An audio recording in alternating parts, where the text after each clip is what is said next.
In episode 7, we covered a few key heavyweight fights that took place in February of 1965. A big heavyweight fight that would kick off the month of March was a fight between Ernie Terrell and Eddie Machen. The WBA had recently stripped Muhammad Ali of their title and removed Sonny Liston and Cleveland Williams from their ratings due to what they deemed as acts detrimental to boxing. According to the WBA, the main reason they were stripping Ali was because they did not support a rematch with Sonny Liston, but Ali's affiliation with who the media called the Black Muslims was frowned upon by the WBA. Liston and Cleveland Williams was being viewed by some to have no respect for law enforcement. Cleveland Williams had nearly lost his life after being shot by a law enforcement officer during a heated physical altercation. Ali had recently received clearance from his physician to resume training for the rematch with Sonny Liston after making a recovery from a hernia operation. Ali was still being recognized by the Ring magazine to be the heavyweight champion of the world.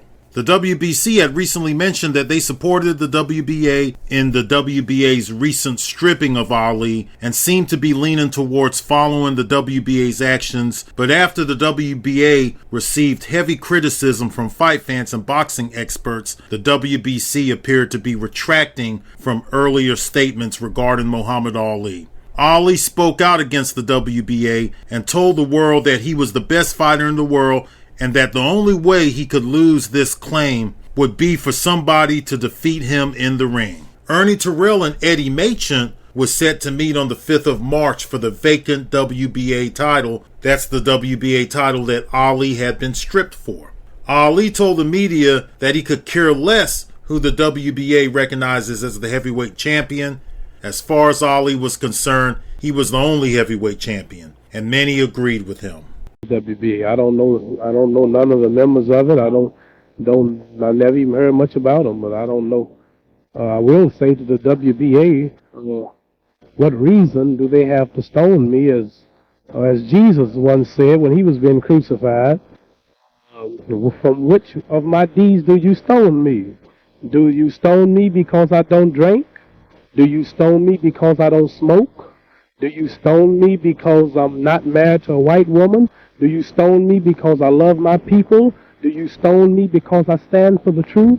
What reason do you stone me? Who didn't have a pro fight? They built that to be a big fight. This cut and shoot Texas, Roy Harris, they built that to be a big fight.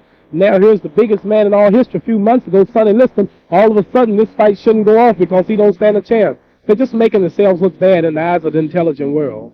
Reports from Boston spoke of you as having calmed down a great deal, that you're not your old self. Is there any particular reason for this? Have you, in fact, calmed down? Well, I'm still talking, as you see, but on a defensive style. I'm seen to be such a villain now, and I have to talk to speak my piece and what I think about certain things, and this and that, but I'm not talking on the same angle. I was only campaigning before the fight. Now I'm the champion. I don't have to say the same things.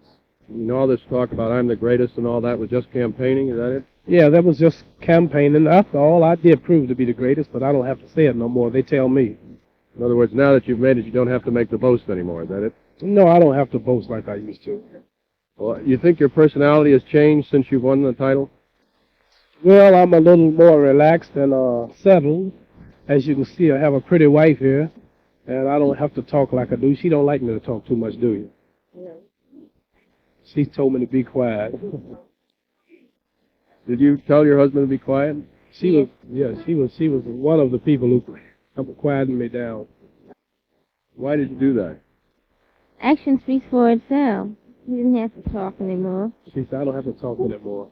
She don't like to talk either. She just likes to listen. What, in your own mind, will you still be world champion even though they take away this title? Well, this is just the WBA. They're talking about them, and when they get that champion, I guess I'll still be recognized as champion in some places. But you really never will prove a man a world champion until he beat the champion. I won the title in the ring. I didn't win the title at a desk, and they shouldn't take it at a desk. So the people won't go for this. This is going to start trouble all over the country, because I have many people who love me that don't go for it. And it's enough trouble going on now to be jumping on a man like me who's peaceful. You think they were jumping on you, though, unjustifiably. That's right. Why do you want to take my title because I signed the fight? Liston, the world wanting to see the fight. Liston deserves another chance. He lasted a good 6 rounds. Other title fighters, other champions got rematches. Why not Liston? And plus, the world didn't believe that a lot of them think Liston's going to beat me again. So that don't prove nothing. Jones and Floyd Patterson. Well, Cleveland Williams is shot. He's an old fighter. He can't fight. Liston knocked him out 2 or 3 times a few years ago. He's no good. He's through. Floyd Patterson is nothing. He wouldn't go around with me. And Ernie Terrell is just a big string bean. He has no rhythm or no style. He's not fast. He wouldn't stand a chance with me. And Doug Jones, he was good meat, but he just got beat. He's nothing. So I'm the world heavyweight champion. Ain't no way to get behind it. You can't take my title at the desk. I didn't win it at the desk, and you can't take it at the desk. If they want my title, take it in the ring. You just can't take my title. People know I'm the world's best boxer. You just can't overshadow me by taking 4 bums and putting them together and trying to make a new champion. It won't work, and the public is not going for it. They'll never be satisfied unless I be beat. At the beginning of March in 1965, Floyd Patterson was awarded Fighter of the Month for the month of February for his performance facing George Chuvalo. Patterson was a popular former heavyweight champion of the world that had proved that he was still one of the top heavyweights in the world. Though he had defeated George Chuvalo, there was still several highly rated heavyweights Patterson had yet to face. Patterson had already told the media and fight fans that he has no interest in facing the winner between Ernie Terrell and Eddie Machen in the upcoming WBA title fight. And since he still had his popularity and a legacy to ride on, why take a chance against a highly rated skilled fighter like heavyweight fighter Zora Foley, who was actually the runner-up for Fighter of the Month after easily defeating undefeated knockout specialist Oscar Bonavena? Patterson wanted to fight both Ali and Liston. The magazine ratings were highly regarded by fight fans, and as of now, Sonny Liston was still rated the #1 challenger in many of the magazines. That includes the Ring magazine. Cleveland Williams was still rated as a top 5 heavyweight in most of the magazines. But let's not forget the WBA had removed Sonny Liston and Cleveland Williams from their ratings due to altercations with law enforcement. What the magazines of that time period would do, some of them would display the sanctioning body ratings, but they will also display their own ratings for whatever particular magazine you was looking at. When they displayed their own ratings, Sonny Liston and Cleveland Williams would still remain in the top 5 in the majority of these magazines. And I want one more thing to say I haven't explained it yet. And this mosque, I'm very honored, and I hope that he will receive it. This is a gift, our leading teacher, for waking all of us up, because we were in a bad state of condition before we heard him. Yes, sir!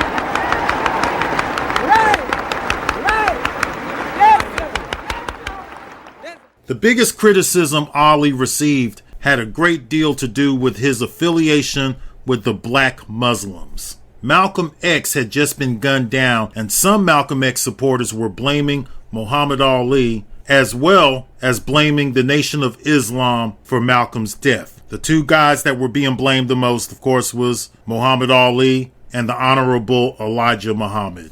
But God, what am I scared of? Why in the hell, all of a sudden, excuse the expression, a carload of men can be coming from New York to get somebody, and you can't go get them? What kind of law is this in America? The world's watching you.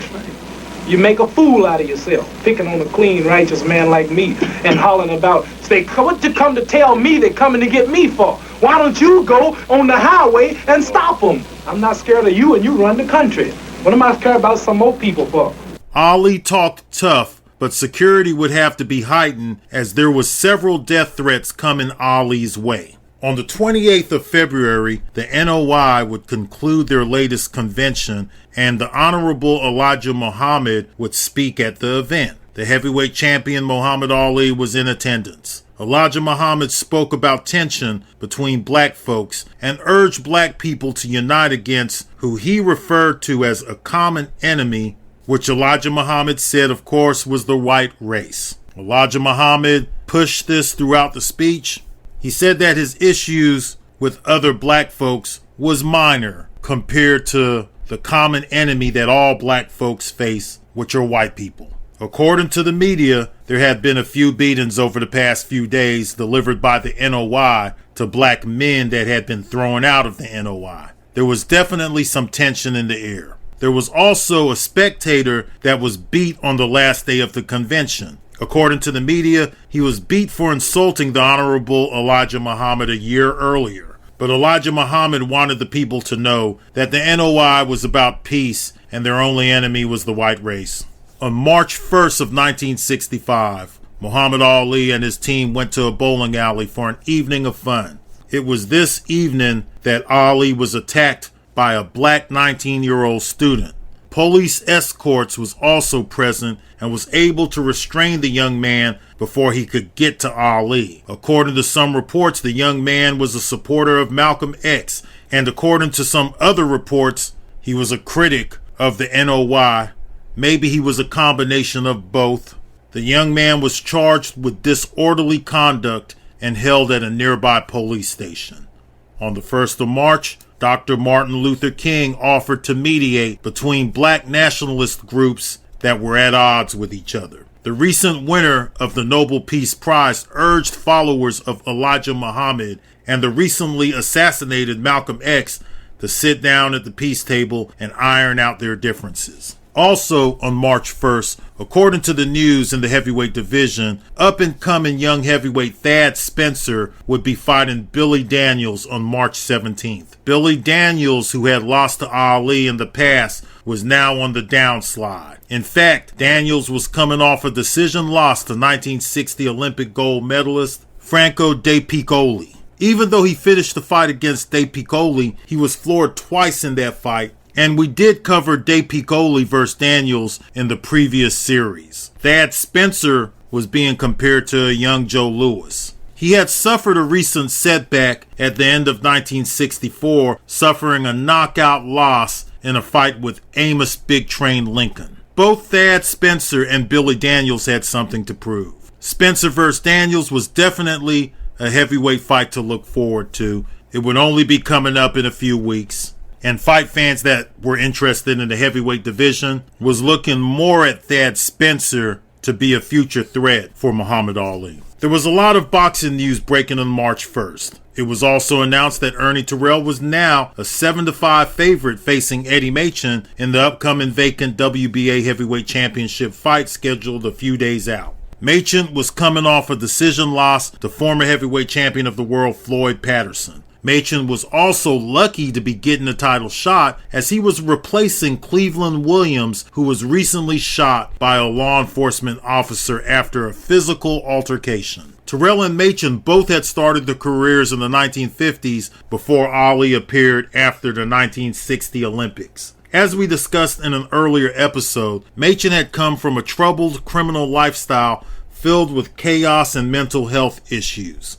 He had served time in the penitentiary for a string of robberies and also spent time in a mental facility. He usually appeared to be pleasant and respectful, but had a dark side filled mostly with suicidal thoughts. There was fight fans that felt Machen was no better than the two fighters that the WBA released from their ratings. Of course, those fighters being Sonny Liston and Cleveland Williams, who many media men inked had no respect for law enforcement. Some people felt the same way about Eddie Machen. Ernie Terrell was more clean-cut and lived with his parents. He enjoyed playing the guitar and singing and had his own singing group. Between both Terrell and Machen, both had faced a high number of top-rated heavyweights, but Terrell and Machen had yet to fight Ali. Regardless on who would win the upcoming vacated WBA title, many fight fans as well as the respected Ring magazine would still view Ali as the heavyweight champion. There was many fight fans and now critics of the WBA that felt the only way to dethrone Ali was in the ring. At this point in 1965, the WBC, which was the other major sanctioning body, was still yet to be recognized as one of the major sanctioning bodies in America. The New York State Athletic Commission and the British Boxing Board of Control were the more established supporters of Muhammad Ali and Sonny Liston's rematch, along with the Ring magazine and a variety of smaller magazines.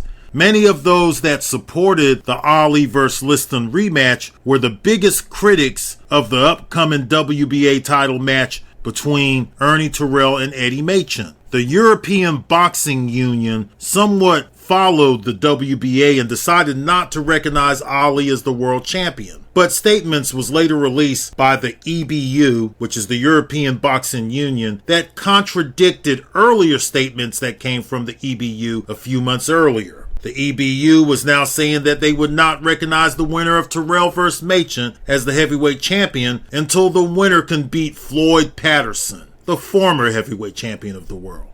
Boxing is a global sport, and in 1965, fight fans had never witnessed such controversy in the heavyweight division as to who should be recognized as the heavyweight king. The big money makers in the division was Ali and Liston, followed by Floyd Patterson. On the 2nd of March, Ali's father spoke to the media again.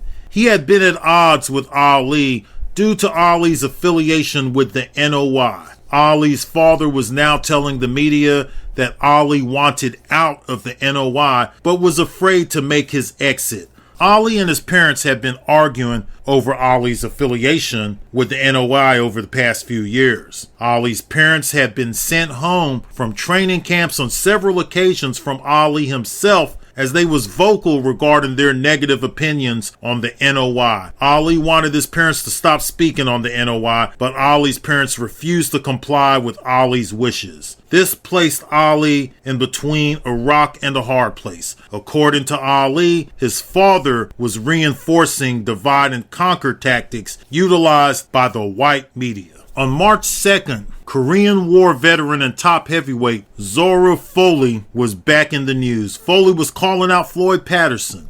Foley had been wanting to fight Floyd Patterson for several years. Foley was one of the nicest heavyweights in the history of the division. He even helped his last opponent, the young Oscar Bonavena, get up after flooring Bonavena. He usually spoke nicely about other heavyweights in the division, with the exception of Floyd Patterson. If there was one heavyweight that seemed to bother Foley, it was the former heavyweight champion of the world, Floyd Patterson. Foley did not appear to have many nice things to say about Patterson and would continue to accuse Patterson of ducking him.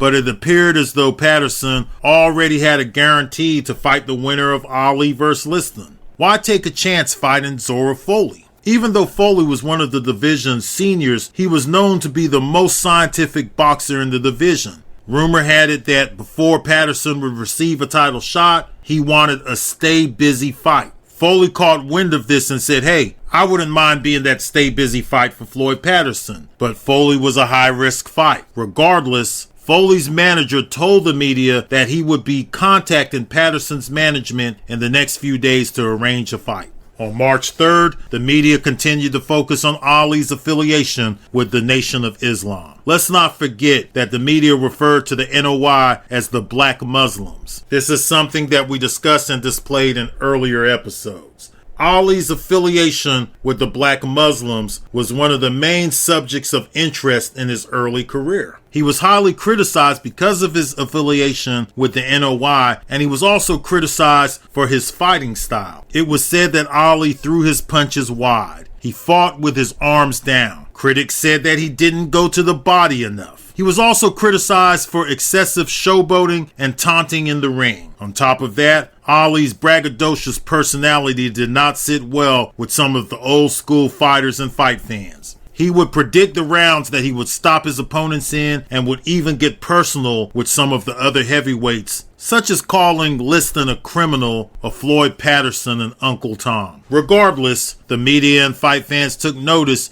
and it didn't take long for Ali to become the most popular current fighter in the world. By 1965, the media was following Ali on a daily basis. He received more media attention than any other fighter in the world and may have already been the most widely discussed athlete in all of sports. But often the media's focus was on Ali's affiliation with the NOI. And ever since the assassination of Malcolm X, according to the media, Ali was a target of retaliation coming from Malcolm X supporters. A few days ago, he was attacked by a teenager. And the death threats, they were still coming in at a high rate. On the 3rd of March, there was also a series of articles released on Ernie Terrell and Eddie Machen promoting the two fighters as nice guys. It somewhat appeared to be convenient due to Ali and Liston being placed under criticism for their lifestyles outside of the ring. But selling two nice guys in the sport of boxing was not always an easy sell. The media chose to downplay the criminal history and mental health of Eddie Machen.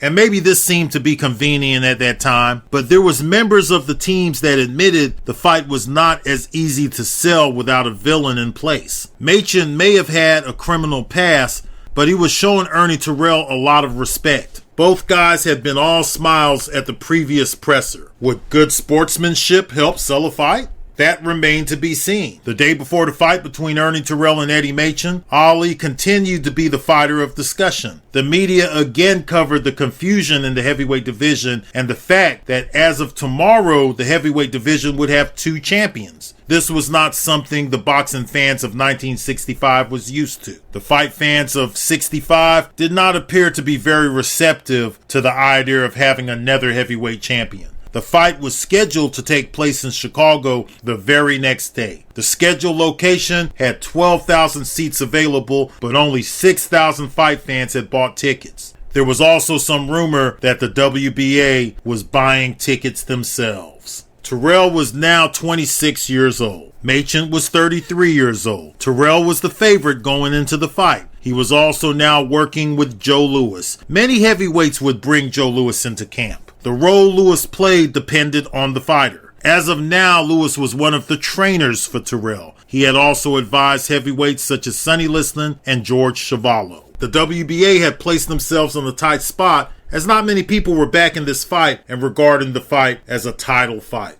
The WBA was backtracking and now considering setting up the winner to fight the winner of Ali versus Liston. If that was the case, many now wondered why the WBA even stripped Ali in the first place. Not only did they strip Ali, but the WBA had removed Liston from their ratings. So why make these choices if the WBA planned on matching their winner up against the winner of the Ali vs. Liston fight? It seems that the WBA may have regretted removing Sonny Liston and Muhammad Ali due to public backlash. According to the media, Herbert Muhammad and other members of the NOI were interested in a Chicago unification bout between Ali and the winner. If the winner was Ernie Terrell, well, Ernie Terrell was already set up in Chicago.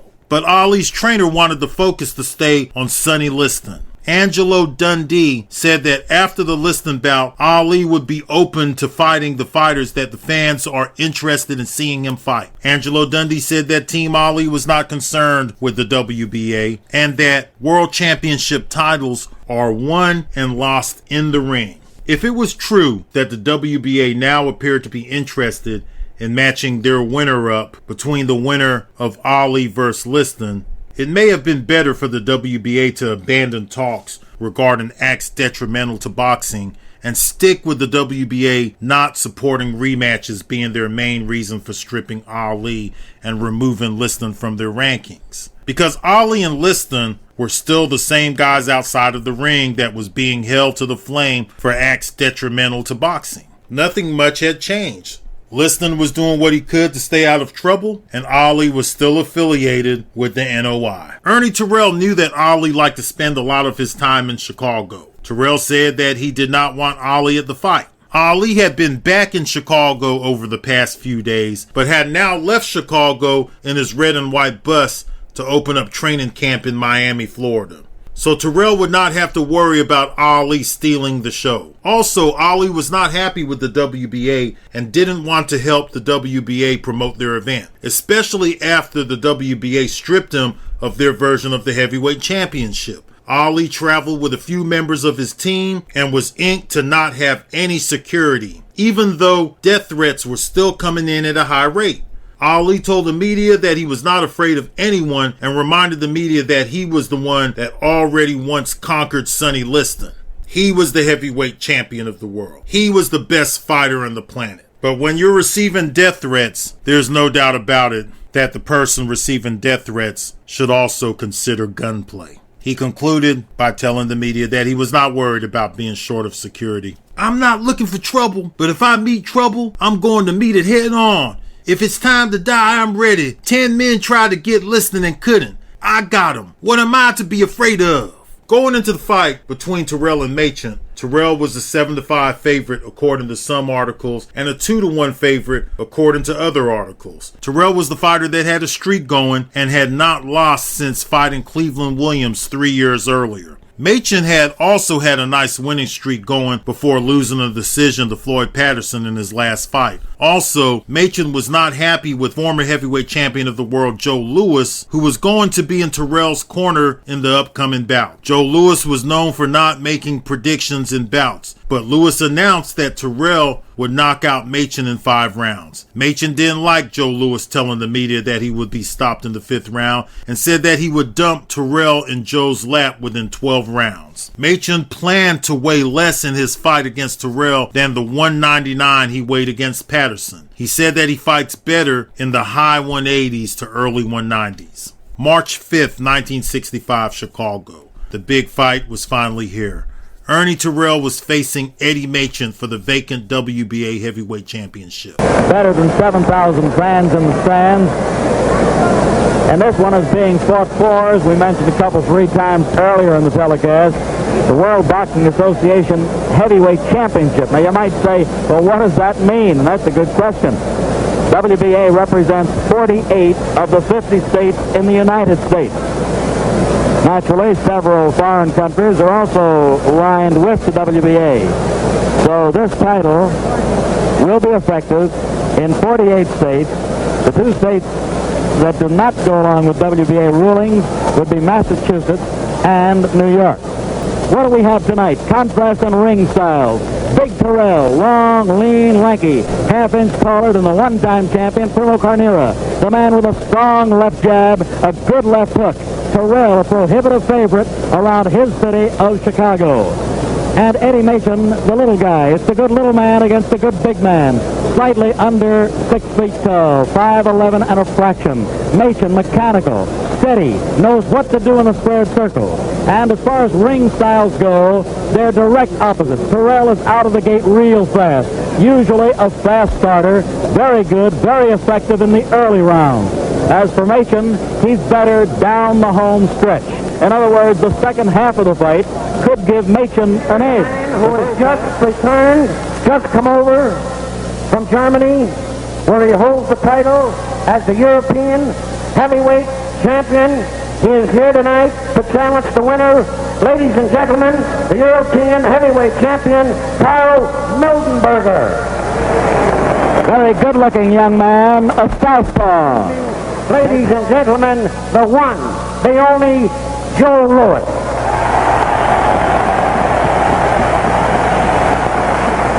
Joe won his title in this town 28 years ago, 1937, knocking out the great James J. Buildup. 15 rounds of boxing, and now here are the instructions to both contestants. Eddie, as we mentioned earlier, a notoriously slow starter.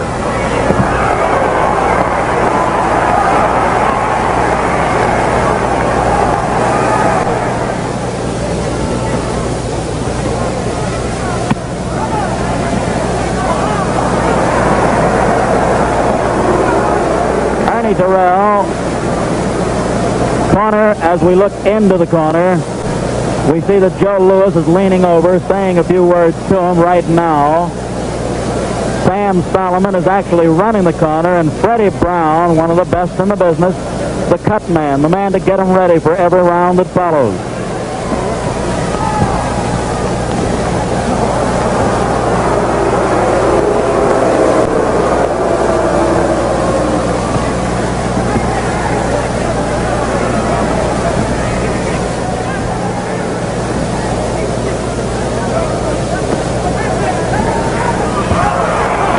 Not a knockdown. Not a knockdown. A slip.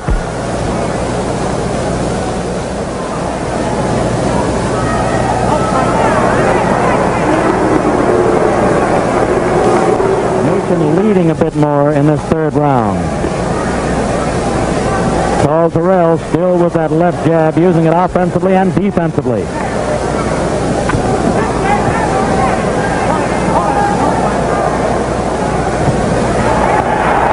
Good right hand by Mason. The best punches in the fight so far. He led with them and got away with it.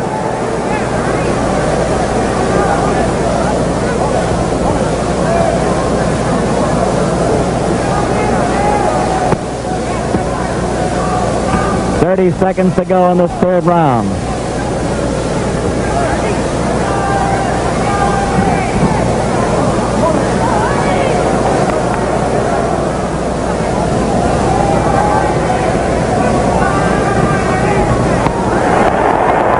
Another good flurry, the uppercut and a right-hand smash. Left uppercut and right-hand smash by Machin.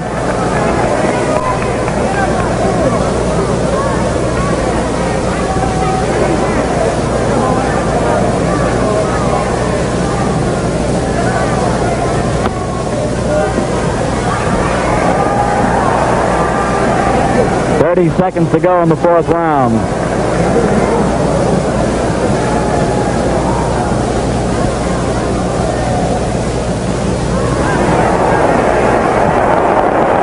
Beautiful right uppercut. He cannot tie up Machin's right hand inside.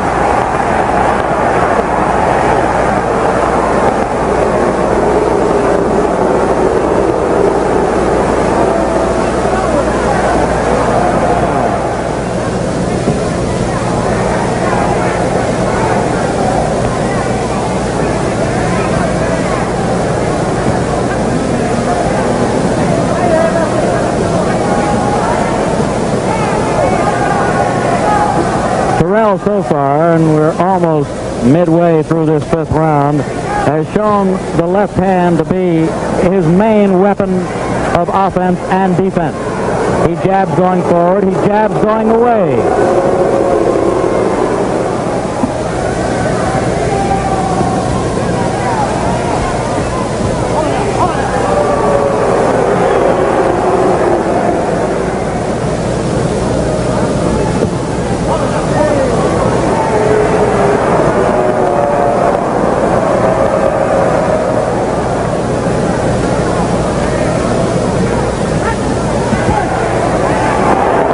Uppercut by Eddie Machin, another one, as you saw, very effective. Halfway through.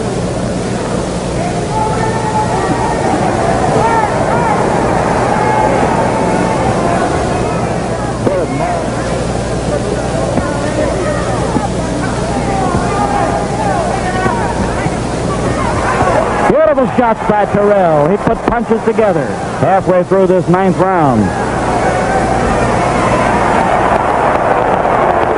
Holding and hitting. Holding and hitting, but the referee warned Terrell. This might be, a slip, no knockdown. This might be sacrilegious to say, and I hope you bear with me. But in ring style, for a big, awkward guy, 6'6" in height, look at this fellow pound away. Ooh, good right uppercut by Machin, and Terrell fires back with a good right.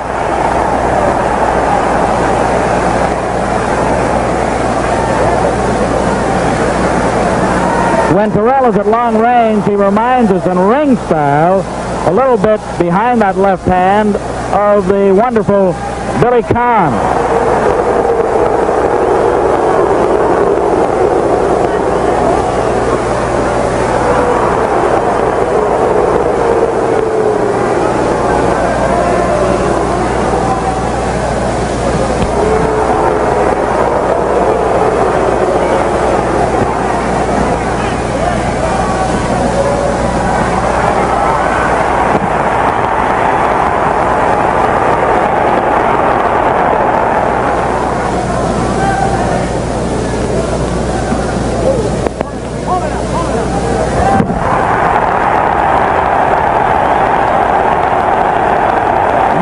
Knockdown. No, sir.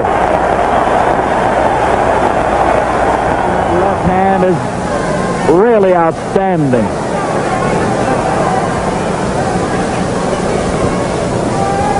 Whoops. Not a knockdown.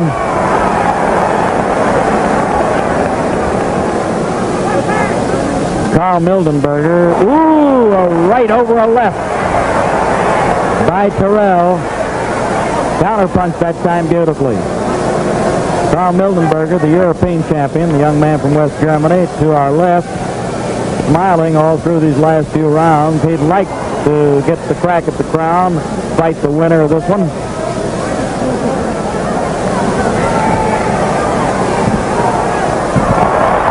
Not a knockdown.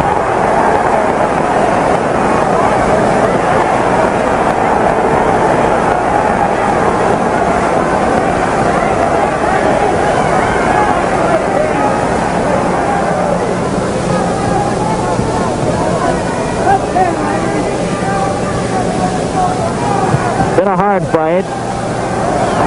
Oh, no dice. Cut that out, says Bernie Weissman. Not a knockdown. Another one of those flips and pushes. We're in the last round, and we're halfway through this last round. Judge Dr. A.W. Duxler scores 72 points. Terrell 66. Macon.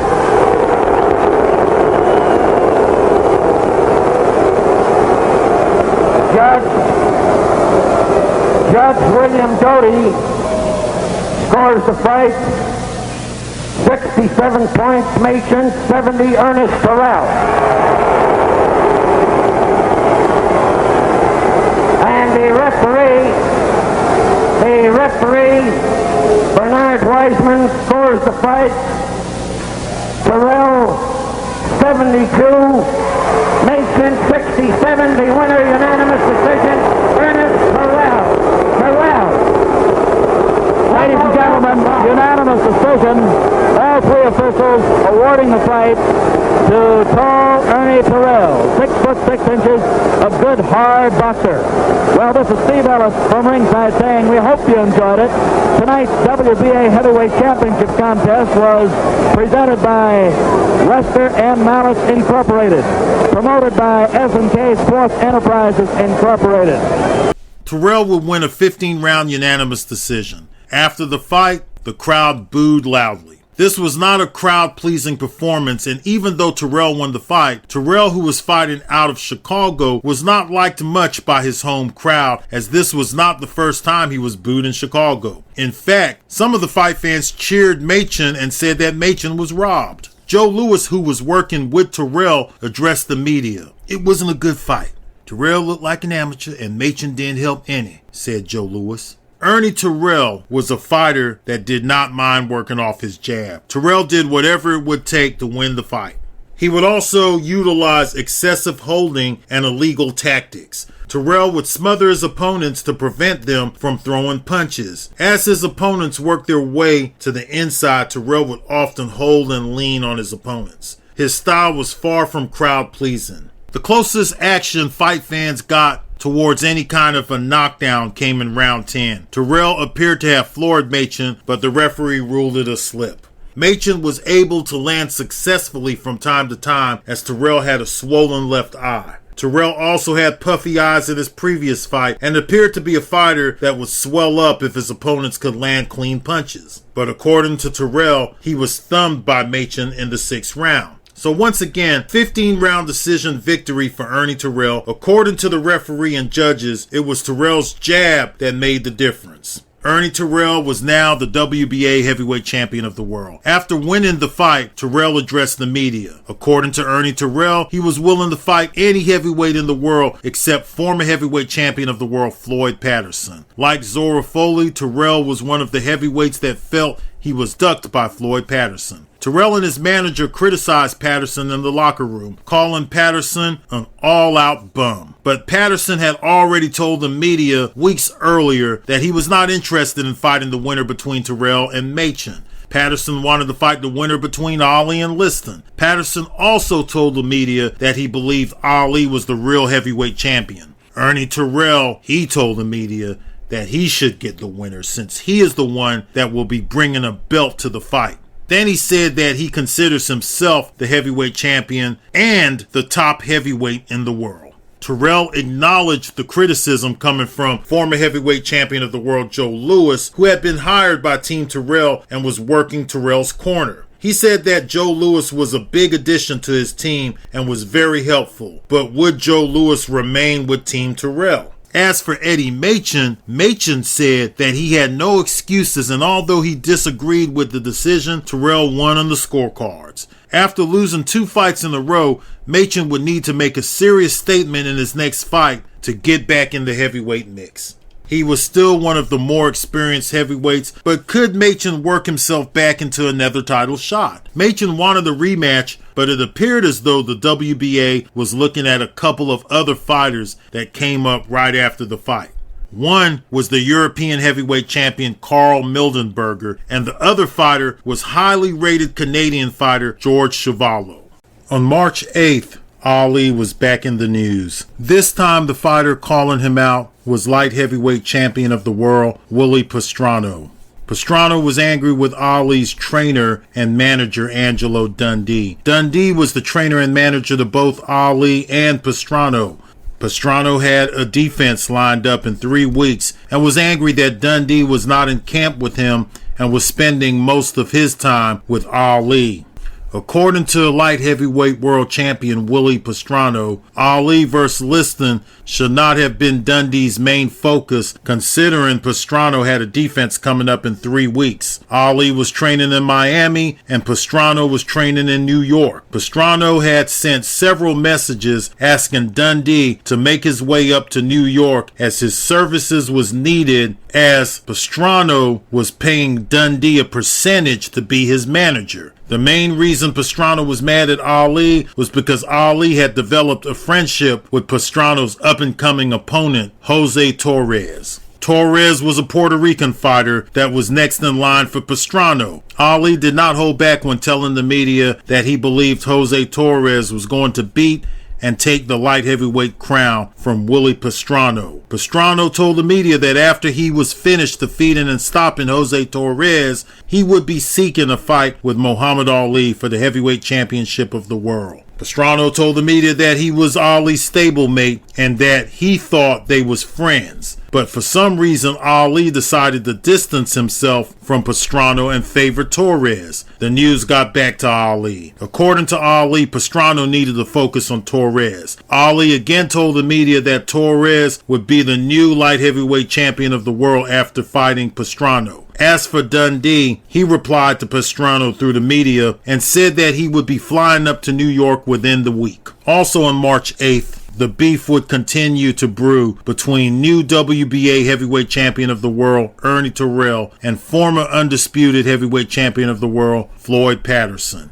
Originally, the WBA had made a statement that the winner between Terrell and Machen would be ordered to fight Floyd Patterson. Terrell had went public telling the fight fans that he would not fight Floyd Patterson because Patterson wouldn't give any of the top fighters a chance when Patterson was the heavyweight champion. But addressing this appeared to be a waste of time, as Patterson had already said that he was only interested in fighting the winner between Ali and Liston. The WBA was now giving Floyd Patterson 10 days to agree on a fight with Ernie Terrell. If Patterson agrees, then Terrell would have 90 days to defend his title against Patterson if he wanted to fight Patterson or not. Terrell had said that he didn't want to fight Patterson, but said that he would do whatever the WBA ordered him to do. Patterson's manager responded right away and said that Terrell is not the real heavyweight champion of the world and that Patterson would be seeking a fight with the winner between Ali and Liston. Patterson's manager also said that there was no money in fighting the boring Ernie Terrell. Patterson had been asked directly by the media and had no comment. So did the WBA jump the gun stripping Ali? Their new heavyweight champion Terrell did not appear to be gaining much momentum, and boxing experts as well as the majority of fight fans still recognized Ali as the heavyweight champion. And now it was obvious that a top-rated heavyweight would prefer to fight Ali because Ali was not only the fighter recognized as the real heavyweight champion, a fight with Ali was where the money was at. Ali had promised Patterson a shot if he defended against Sonny Liston successfully, but Liston had not spoken on any future plans if he was successful winning back the the lineal title. Liston had been asked, but had nothing to say when asked on what his plans would be after the upcoming fight with Ali, and that's if he won. Liston was telling the media that things would be different in the rematch and that he plans on being healthy and injury-free. On March 9th, Ali was back in the news. The media had visited Ali while he was in Miami training for Liston. As usual, Ali clowned with the media. He told the media that he would like to fight 3 opponents on the same night. The 3 fighters Ali named were George Chuvalo, Floyd Patterson, and Ernie Terrell. Ali told the media that he was not playing about fighting all 3 heavyweights in one night, and that all 3 bouts would have to be 10 rounds, and that all he would need would be a 10-minute break between each fight. He then said that he would take Chuvalo last since he would be tired from the first 2 bouts. He said with Chuvalo being last, this would enhance his white hope status. Ali said that if he could beat all 3 in one night, then he would buy him some farmland and retire from the sport. He also went in on Sonny Liston, calling Sonny Liston names such as the Big Ugly Bear, and he told the media that he was going to give Sonny Liston a really bad beating. It was also announced that Ali would be joined by 5 former world heavyweight champions on April 19th to honor longtime boxing writer Jack Cuddy. He would be joined by former heavyweight champions Jack Dempsey, Gene Tunney, Joe Louis, Floyd Patterson, and even Sonny Liston. Would it be a good idea to place Ali and Liston at the same event next month? That remained to be seen. A few of the past heavyweight champions that were still alive, such as Marciano, Jersey Joe Walcott, and a few others, had other obligations, but the dinner was inked to be a big upcoming gathering and event in the world of boxing. Now that Ali was heavy in training, the weight was falling off. Ali was not quite where he wanted to be, but he was now starting to see and feel the results of his training. One thing that the media did point out is that Ali was not taking off his shirt during open workouts. In the past, Ali had taken off his shirt. According to some media men, Ali was still quite a bit overweight. Ali told the media that the weekend Terrell won the WBA heavyweight championship, he had traveled out to Jamaica for a couple of days. He said that he did not find out the results of the fight until he returned to America because nobody in Jamaica even knew the fight was happening. "There was no articles in the Jamaican newspapers on Ernie Terrell," yelled Ali. "I'm the only heavyweight champion." March 11th, 1965. The violence continued between supporters of the recently assassinated Malcolm X and the NOI. There was a bombing that took place at a mosque in New York. According to some of the media, it was retaliation coming from supporters of Malcolm X. Even though Ali was all the way in Miami, his name came up again. Ali was asked if he was nervous after the bombing of the mosque, and Ali responded by telling the media he has no fear. Ali was still receiving death threats daily. He told the media that his main focus was continuing to prepare for his upcoming rematch with Sonny Liston. Over the past few weeks, 2 people that were close to Ali at one time or another had died due to gunshot wounds. Those 2 people were Malcolm X and close friend of Ali's and popular singer Sam Cooke. So no matter how good Ali could protect himself physically, there was nothing a man could do to protect themselves from being shot other than beefing up security and being alert. As most people know, it only takes 1 bullet to end a person's life. If we have more than 1 person walking around with the title, isn't that going to hurt boxing quite a bit? Well, I don't know. It's the WBA's fault. They're the one who took the title. I mean, I'm fulfilling my obligation. The vacant WBA title fight had been concluded as Ernie Terrell was now the WBA world champion. According to the media, the most popular heavyweights outside of Ali and Liston was the new WBA heavyweight champion Ernie Terrell and former heavyweight champion of the world Floyd Patterson. And Floyd Patterson was viewed to be more popular than Ernie Terrell. It appeared as though it would be in Patterson's best interest for Ali to win the fight, and it would be in Terrell's best interest for Liston to win the fight. Ali had already stated that he would give Patterson a title shot if he wins. Liston had not committed to fighting Patterson and would perhaps be more interested in a unification bout with Ernie Terrell. Plus, fight fans in 1965 had not forgot about the dominance Liston had displayed over Patterson a few years earlier. But did the media and fight fans forget that the WBA had dropped Sonny Liston from their rankings due to his recent run-in with law enforcement? The media was writing several articles disputing Ernie Terrell's claim as the heavyweight champion. Ernie Terrell was not viewed by most to be a legit champion, not only because he had yet to fight Ali, also because he was being regarded by many as a guitar-playing athlete more suited for entertainment. His fights were said to be boring, and Terrell was usually booed in his own hometown of Chicago. Terrell originated from out of Mississippi and moved to Chicago as a child. He had now been a professional fighter for 8 years, but had failed to gain a decent following.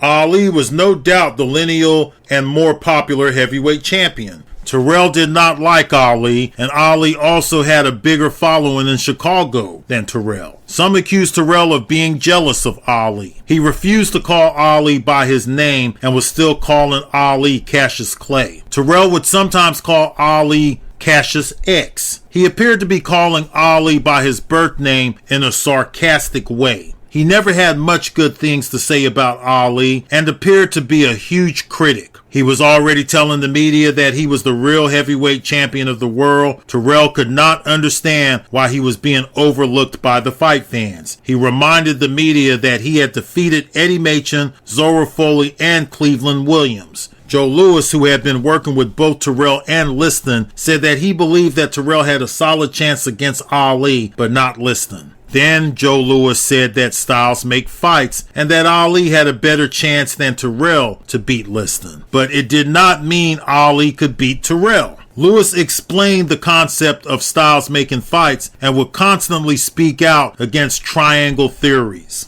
Another former heavyweight champion that agreed with Joe Louis on styles making fights was former heavyweight champion of the world Jersey Joe Walcott. According to Walcott, Patterson was the man to beat Ali, and he based it on Floyd Patterson's fighting style. Walcott said that Ali's style would provide openings for Floyd Patterson, and that Patterson is too smart for Ali. However, Walcott thought that Terrell's sloppy holding style, according to Walcott that is, would give Patterson more problems than Ali would have with Terrell. Walcott reminded the fight fans that styles make fights, and so did Joe Louis.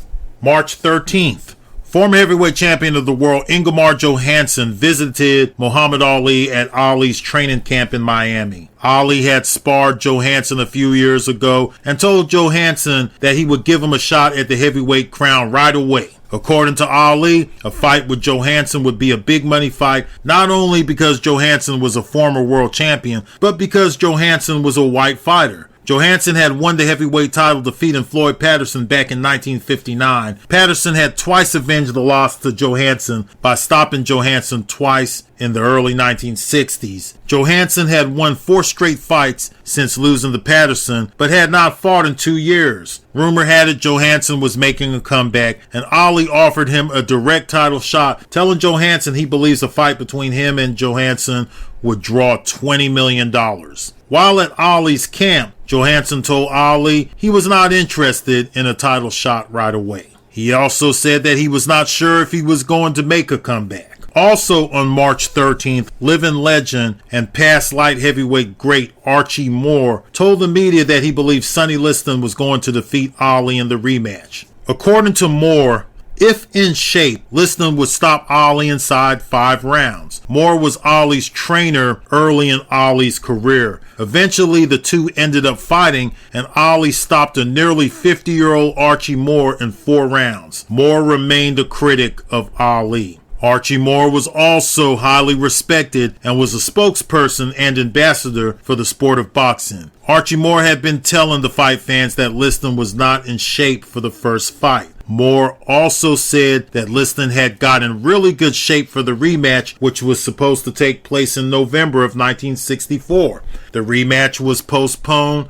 due to Ali being diagnosed with hernia a few days before the bout. According to Archie Moore, a fighter of Liston's age was going to have a tough time getting back in shape after dedicating so much energy to training for the original date of the canceled rematch. He said that he was still favoring Sonny Liston if Liston could get in good shape. On March 13th, news continued to hit the shelves on Ali's affiliation with the NOI. Rumor had it that the NOI was making a play on the group of Louisville millionaires that had control of Ali's contract. According to NOI spokesman John Ali, the NOI had no plans to be involved in the fight business. John Ali also told the media that he believed that Muhammad Ali was happy with the Louisville sponsoring group, and the last he was told was that Muhammad Ali would not be making any changes anytime soon. There was plenty of past heavyweight champions that were still alive in the 1960s. According to most of them, including the oldest of them, Jess Willard, all felt that boxing was on the decline. Jack Dempsey, Gene Tunney, Max Schmeling, Jack Sharkey, Primo Carnero, Jim Braddock, Joe Louis, Ezra Charles, Joe Walcott, and Rocky Marciano were now all critics of the sport. On March 13th, 1965, former heavyweight champion of the world Gene Tunney had a few things to say. According to Tunney, boxing was the only global sport, and the fact that there was now two guys being called the heavyweight champions solidified the closing of boxing's golden age. Tunney said that it's not the sport of boxing that he had a problem with. It was the fighters. Tunney believed that Liston had quit on his stool when Liston had lost his championship to Ali. He also said that Ali was affiliated with a hate group in the Black Muslims. To sum it up, boxing was no longer the same, according to former heavyweight champion of the world Gene Tunney. Well, Muhammad, you sound very devoted to the Muslim movement. Ask you, are there anything that you're going to quit the Muslim movement? No, this is just what I was telling you. I've been under pressure. These are people like this little fella named Leon Lamar Lamir or something who used to be in the Islamic religion, who deviated and went out and got in trouble with some little young girl when he was married, and plus left his wife and 8 or 9 children, and then stole $500 from Muhammad Speaks newspapers, stole $800 from my brother in Florida. We later found out after he left that it was him, and all of this is just revealing it. He's a publicity hound. He wants his pitch in the paper. You told me he called you up, wanting to know if he can get an interview. He called up Louisville, Kentucky, wanting Larry Beck with the Louisville Courier-Journal, wanting an interview. He called up Mark Crawford of Life magazine and a few more writers. He wants his name in the paper. When he was with me, he would always go downstairs and get the paper and say, "Oh, here I am." So now that destroyed him. What he wanted destroyed him. Now he's famous. Now he's no longer welcome with us. He's out. He's broke all of the laws of being righteous and living clean. Now he's out like Malcolm X and the other hypocrites. As our leaders say, as soon as they leave, then they will, Allah, God will drive them worse away. And then the first fear will come to them is that someone's trying to take the life. And that's what's happening to him and all these other hypocrites. Really? Anything? Well, they all try, but they only, every knock is a boost. They only keep us more in the light, and keep the name Muslim and Islam and Elijah Muhammad in print. The NACP done played out, the Urban League done played out, the court done played out, the walk-ins done played out, the sit-ins, the crawl-ins, the swim-ins, the run-ins, the run-outs. All of these things have failed, and now the masses of the people are looking for something else to do because things are really getting worse. Black people are being shot and killed in churches and on highways, and the judges and the jury turn them loose, the killers, and this with the blood on their hands. And people are waking up, and Muhammad's the only man really preaching all outright facts, factual truth. So the more these hypocrites talk about us, the more they write about us, the more we stay in the public to the people. You feel that things are really worse than civil rights in this country? Yes, sir. They are much worse. Why do you say that, Jesse? They are so worse until the people are scared to demonstrate anymore. And the leaders, once they win a lot of money, they leave the country and go somewhere. March 14th, 1965. We spoke on him in earlier episodes. According to past articles, he was a former press secretary for Ali. He was also dismissed and allegedly beaten by brothers from the Nation of Islam. Bad beatings took place on 2 occasions. After being dismissed from the NOI and Muhammad Ali, Leon Amir had been found dead in his hotel room in Boston. Mostly all violence against Amir had taken place in hotel rooms. After leaving the NOI, Amir joined Malcolm X and was said to be a possible successor to Malcolm X regarding some of the movements Malcolm X had in place before his death. Amir had been receiving death threats ever since receiving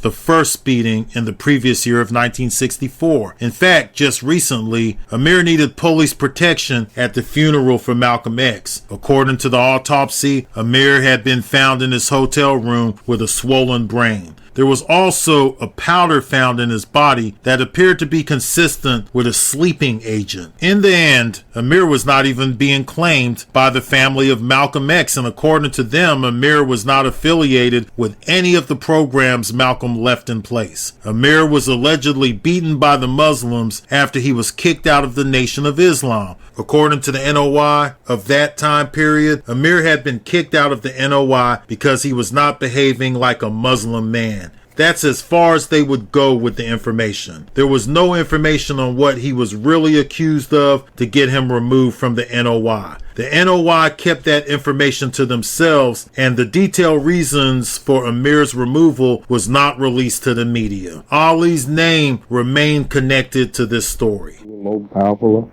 made me more famous, and more publicity, more controversy, and they just liven things up, and they have another champion, and they only making me another contender because I'm the only man that the promoters can afford to pay like $250,000 just for the radio rights of my fight, and TV promoters can afford to and feel justified and safe and guaranteeing the TV for $2 million, and these fighters only fighting for like 30% of the gate. One of them are. And one fighter's fighting for $20,000, Eddie Machen. So it's only my bus driver makes more than $20,000 a year.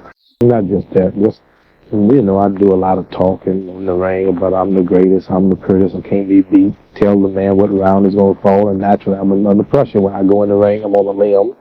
The people are waiting not only to see me win, but to see me call the exact round. And these things, what I mean, like pressure and other, religious conversations and debates and things you get into on the streets with people. And being one man in my field, worldwide, can't walk the streets everywhere I go, they know me. And you're under pressure, and I'm in so much stuff, you just got to watch how you walk, watch what you do, because everybody's outlaying to get you. One fella rises up and say something bad about you, and he's famous. Another man rises up and say something bad about you, he's famous.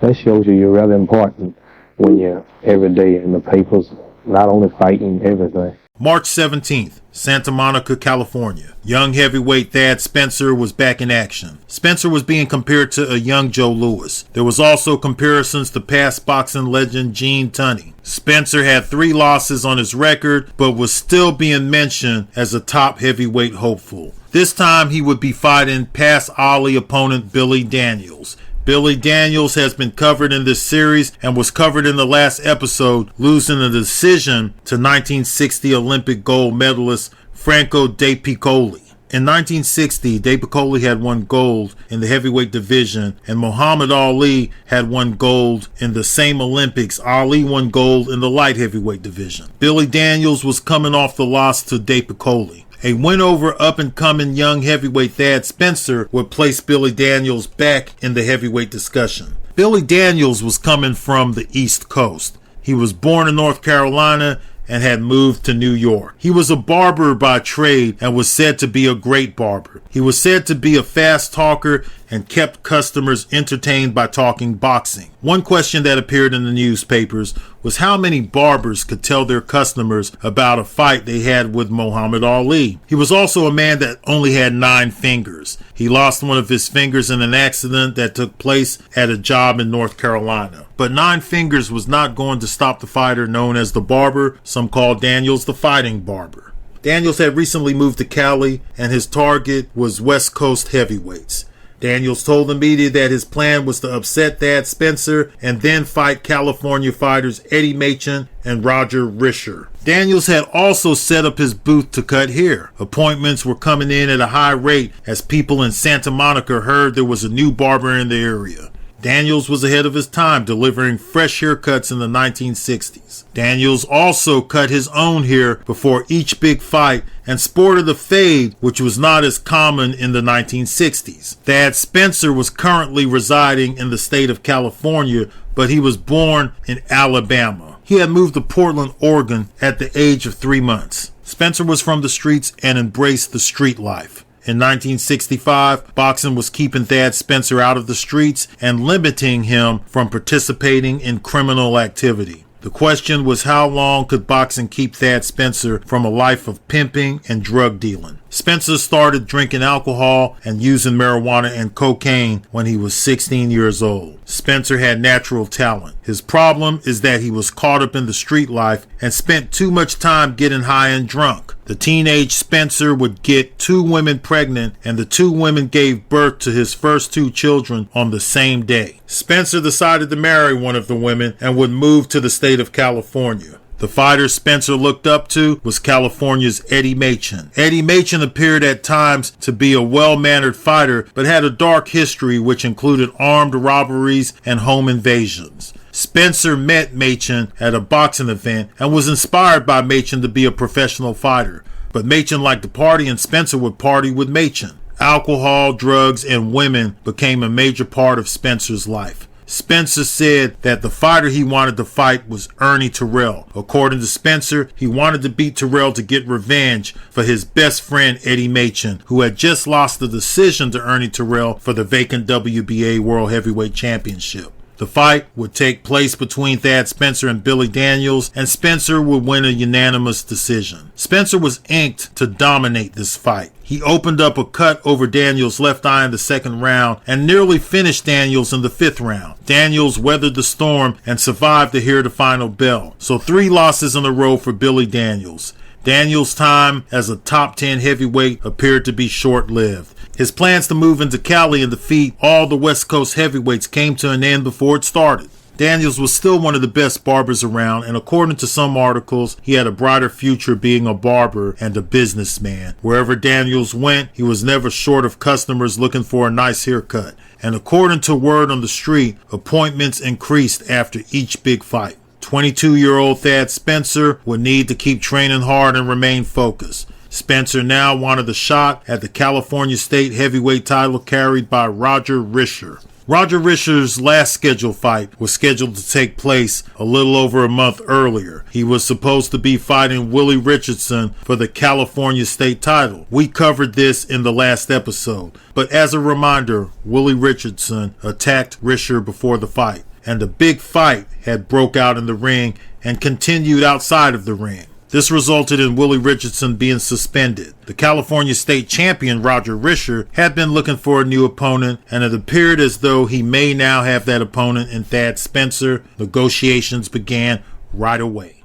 March 19th, just 2 weeks ago, WBA heavyweight champion Ernie Terrell had told the media that he was ready to fight anybody in the division except for Floyd Patterson. According to Terrell, Floyd Patterson did not deserve a shot at his WBA championship because Patterson avoided top competition when he was the world heavyweight champion. Terrell believed that Floyd Patterson had also ducked him. Patterson responded right away and said that he is not interested in a fight with Ernie Terrell and that Terrell's championship claim meant nothing as Terrell was not the lineal champion. According to Patterson, Muhammad Ali was the lineal champion, and Patterson had been promised a shot at Ali's lineal championship if Ali defends successfully against Sonny Liston in their upcoming matchup. The WBA had promised Patterson a title shot and even gave Patterson 10 days to give them an answer on if his plans was to fight their new heavyweight champion, Ernie Terrell. Patterson's manager told the WBA that they had no interest in fighting Terrell. When Floyd Patterson was asked by the media directly, he said that he had no comment. The 10-day period was now over, and Patterson had never directly responded to the WBA. Patterson's manager had said that Team Patterson would wait and see what happens between Ali and Liston in their upcoming bout. This angered Ernie Terrell, and Terrell now appeared to have a change of heart in regards to his desire to not fight Patterson. Terrell did not like the fact that Patterson was still being given so many options.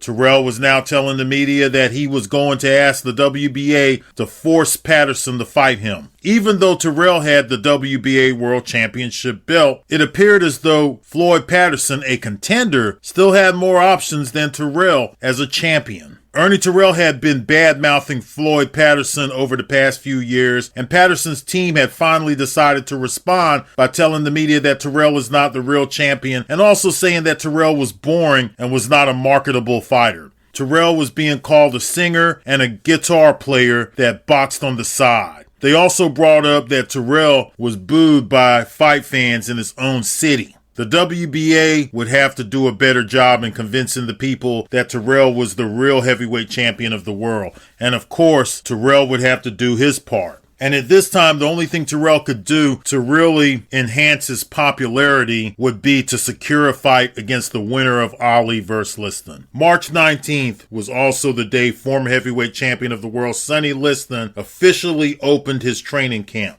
Liston was staying away from the media and was not giving the media his game plan. March 20th, 1965. Some booking firm called the Associated Boxing Corporation was making an attempt to tie up the purse on Liston's end for the upcoming Ali vs. Liston rematch scheduled for May 25th. According to them, they had signed Liston to an exhibition match 3 years earlier in Great Britain. Liston did not live up to his contractual obligations, and he returned to America. According to this firm, they were sued by British promoters for $70,000. Named in the suit was Sonny Liston and Intercontinental Promotions. Also, on March 20th, there was a few stories ran on this teenage heavyweight from the state of California. This kid was inked to punch hard and had just won another amateur boxing tournament. His name was Jerry Quarry. According to the newspapers, Quarry had participated in 125 amateur fights and had won 112 of them. As of recent, the teenager had been delivering some big knockouts. The majority of his latest knockouts were devastating, leaving his opponents out for several minutes. He was coming off winning the National Golden Gloves, delivering 5 brutal knockouts. After the latest series of knockouts,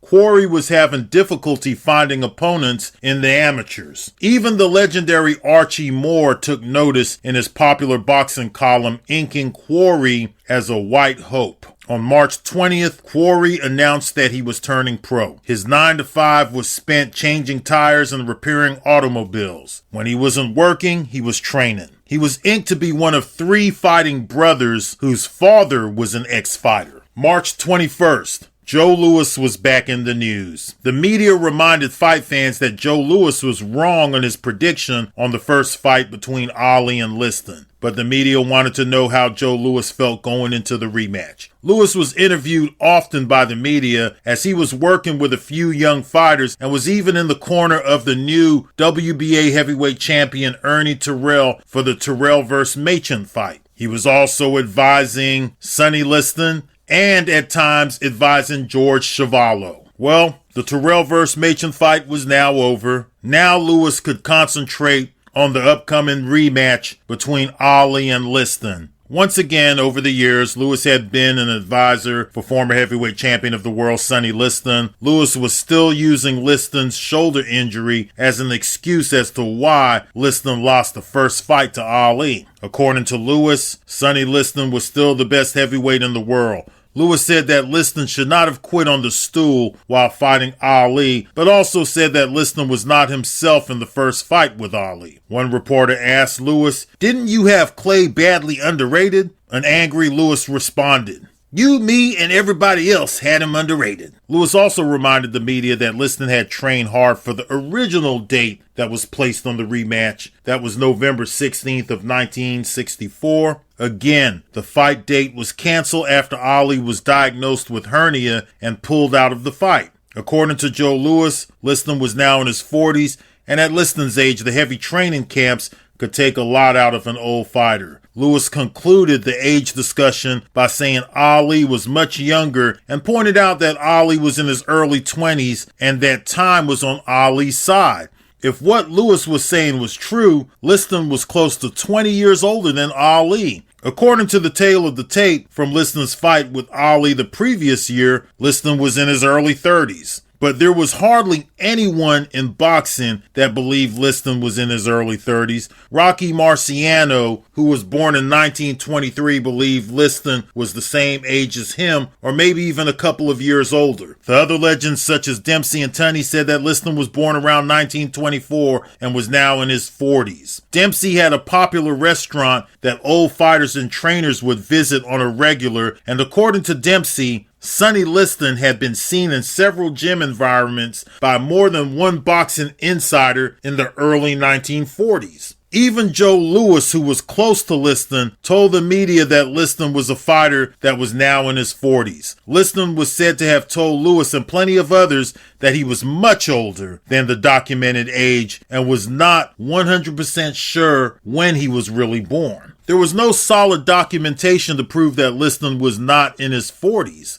Lewis, who had worked in the corner of the new WBA world champion Ernie Terrell, again told the media that Terrell needed work, especially on his right hand. Again, he said Terrell could not beat Liston, but has a chance in winning the fight against Ali. Lewis was asked if Floyd Patterson should retire, and Lewis responded by saying Patterson could probably beat any heavyweight in the world except for Sonny Liston. He pointed out that Sonny Liston was older than Patterson, and that if Liston beats Ali, Liston may leave the sport, which may open up the door for Patterson to be the world champion again. On March 24th, Ali was back in front of the media. Ali had recently calmed down on the trash talk. His reason was because he was now the world champ, and as the champion, he could now relax and level down on the predictions and rhymes and trash talk. But Ali would level up when the media came to camp. He spent some time speaking about Sonny Liston, as usual, calling Sonny the Big Ugly Bear and telling the media that he was the most popular athlete to ever live. Ali would take shots at Joe Louis, Jack Dempsey, and Rocky Marciano, saying that he was a better heavyweight champion than them and that he was more popular than all three of them. He was also asked by the media about his ties with the NOI, which the media call the Black Muslims. Ali was once again inked as a confused young man that didn't know if he wanted to be a playful, loudmouth poet that made predictions, or a more serious, no-nonsense black man, or even the kid from Louisville that many still call Clay.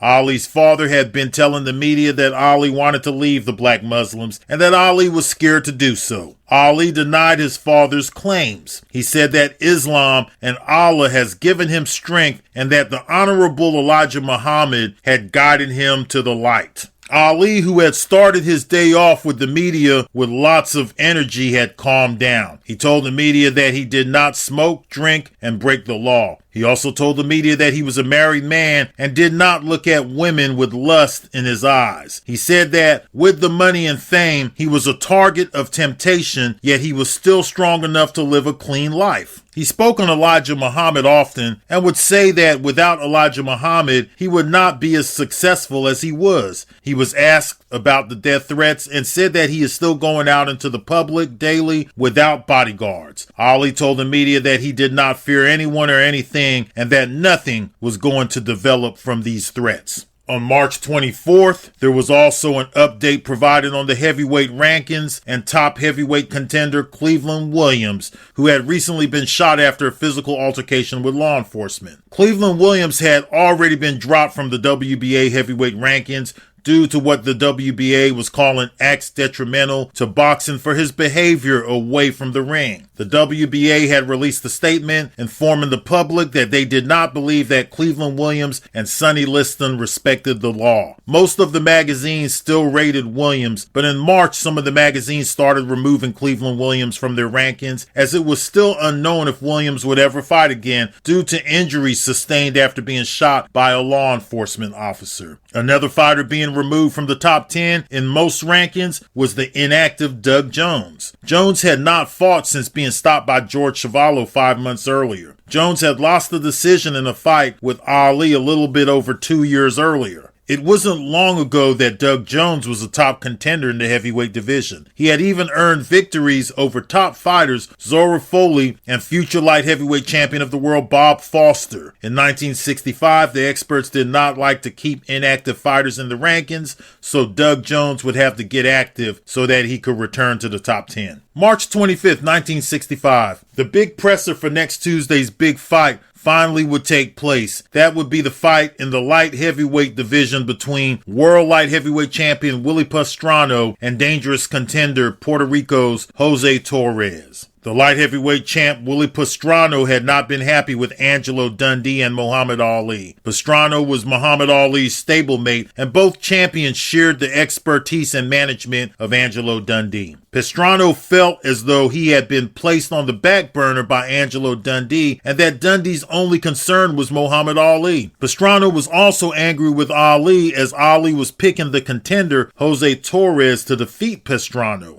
Pastrano appeared to be looking past Jose Torres and spoke mostly about fighting Ali. Now Torres, he was confident and was making a prediction on what round he would stop Pastrano in. At that point, the presser was interrupted by Ali. Ali accused Torres of trying to be like him by making a prediction and then told Pastrano if he wants to fight, we can make that happen. Of course, he would have to get past Torres. He advised both fighters to stay in the light heavyweight division, though, and said that they are too small to be heavyweights. Now, Torres did not make an exact prediction on what round he would stop Pastrano in and said that he would stop Pastrano in between the 7th and 10th round. Even though this was light heavyweight boxing, receiving a few sound bites from Ali was great promotion for the light heavyweight bout. Both Pastrano and Torres expressed interest in fighting Ali in the future. March 26. News would surface about an interesting contractual obligation in the upcoming bout between Muhammad Ali and Sonny Liston. Ali had been training in Miami, but according to the contract, Ali must move his training camp to Boston no later than May 4th. At the times this news surfaced, it was the end of March, so Ali still had a little over a month to set up training in Boston. Ali said that he did not want to train in Boston as he had trained there in the past. He said that he was not interested in any of the suggested locations in regards to setting up his training camp. Ali wanted to do his training at one of the college gymnasiums. But the colleges around Boston thought that having Ali on campus may be a distraction for college students as well as the faculty. Ali said that he would also be willing to train in a resort setting. Sonny Liston was already set up at a popular resort, the Plymouth Resort, that is, in the Boston area. Hopefully they would be able to find a training location that the champion would be happy with before May 4th. On March 27th, it was announced that the top fighter in line for a shot at Ernie Terrell's WBA crown was highly rated fighter Zora Foley. Terrell had won a decision over Foley in July of 1963, but after the impressive beating Foley laid on up-and-coming power puncher Oscar Bonavena last month, Foley was back in the discussion for an upcoming title shot. There was nothing signed yet as of March 27th of 65. In the last episode, we covered a fight that was supposed to take place on February 11th of 1965. The fight was going to be between California heavyweight champion Roger Risher and contender Willie Richardson. A fight had broke out between the two fighters before the bell, so technically the fight never took place in the ring.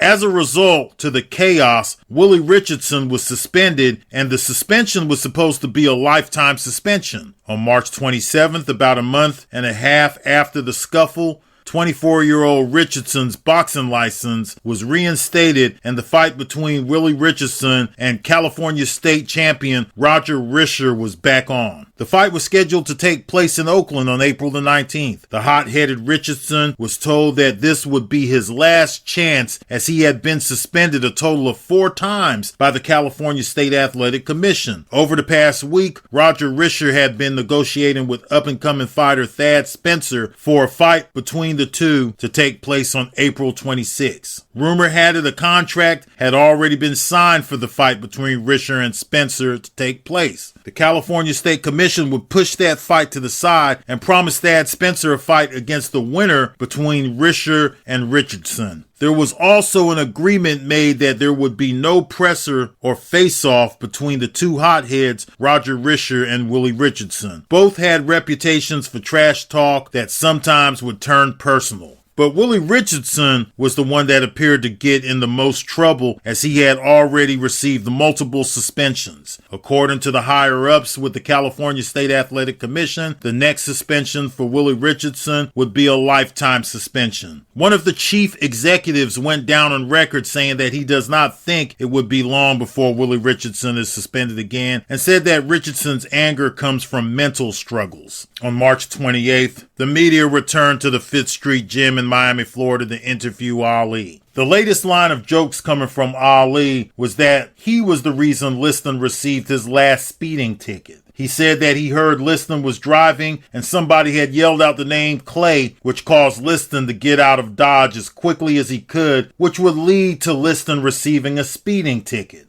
According to Ali, it was then that law enforcement found a case of bourbon that Ali claims he had bought for Liston last Christmas. It had been over a year since Ali and Liston had that first fight. Both had not fought now for over a year. Ali was a growing young man, and one thing the media noticed was Ali's size. Ali was an inch to an inch and a half taller than he was a year ago. He now had wider shoulders and was naturally a bigger man. Could this be a problem for an aging Sonny Liston? As of now, some were saying that Ali was still overweight. Ali still had 2 more months to shed the extra pounds. Liston was still being inked to be in his early 30s, but the media and Ali appeared to know better. Ali, like Joe Louis, Rocky Marciano, Jack Dempsey, and other legends, believe Sonny Liston was in his early to mid-40s. Once again, according to Dempsey, he had trainers at his restaurant that said Sonny Liston was seen in gym settings as a grown young man in the early 1940s. But were these guys sure that the young man they saw was really a young Sonny Liston, or was they mistaking him for somebody else? Nobody forgets a fighter like Sonny Liston, said Dempsey. But if this was true, why did Liston not turn pro until after he served his prison sentence? By the time Sonny was paroled, he appeared to be a fighter that was more seasoned than he had claimed to be. He did participate in a short amateur career, but he appeared to have more skills than somebody that just picked up the sport. During the 1950s, he was fundamentally sound and knew the basics better than most amateurs. Was there some truth to the possibility that Liston had been seen in the gym environment as early as the time period of World War II? It was much easier to fly under the radar in the 1940s. Maybe it was possible that Liston was born in the early 1930s, but not many people believe that that was really the time period in which Liston was born. According to most, Liston was born in the early 1920s. Why would somebody as close to him as Joe Louis say this if there was not some truth to Liston being in his 40s?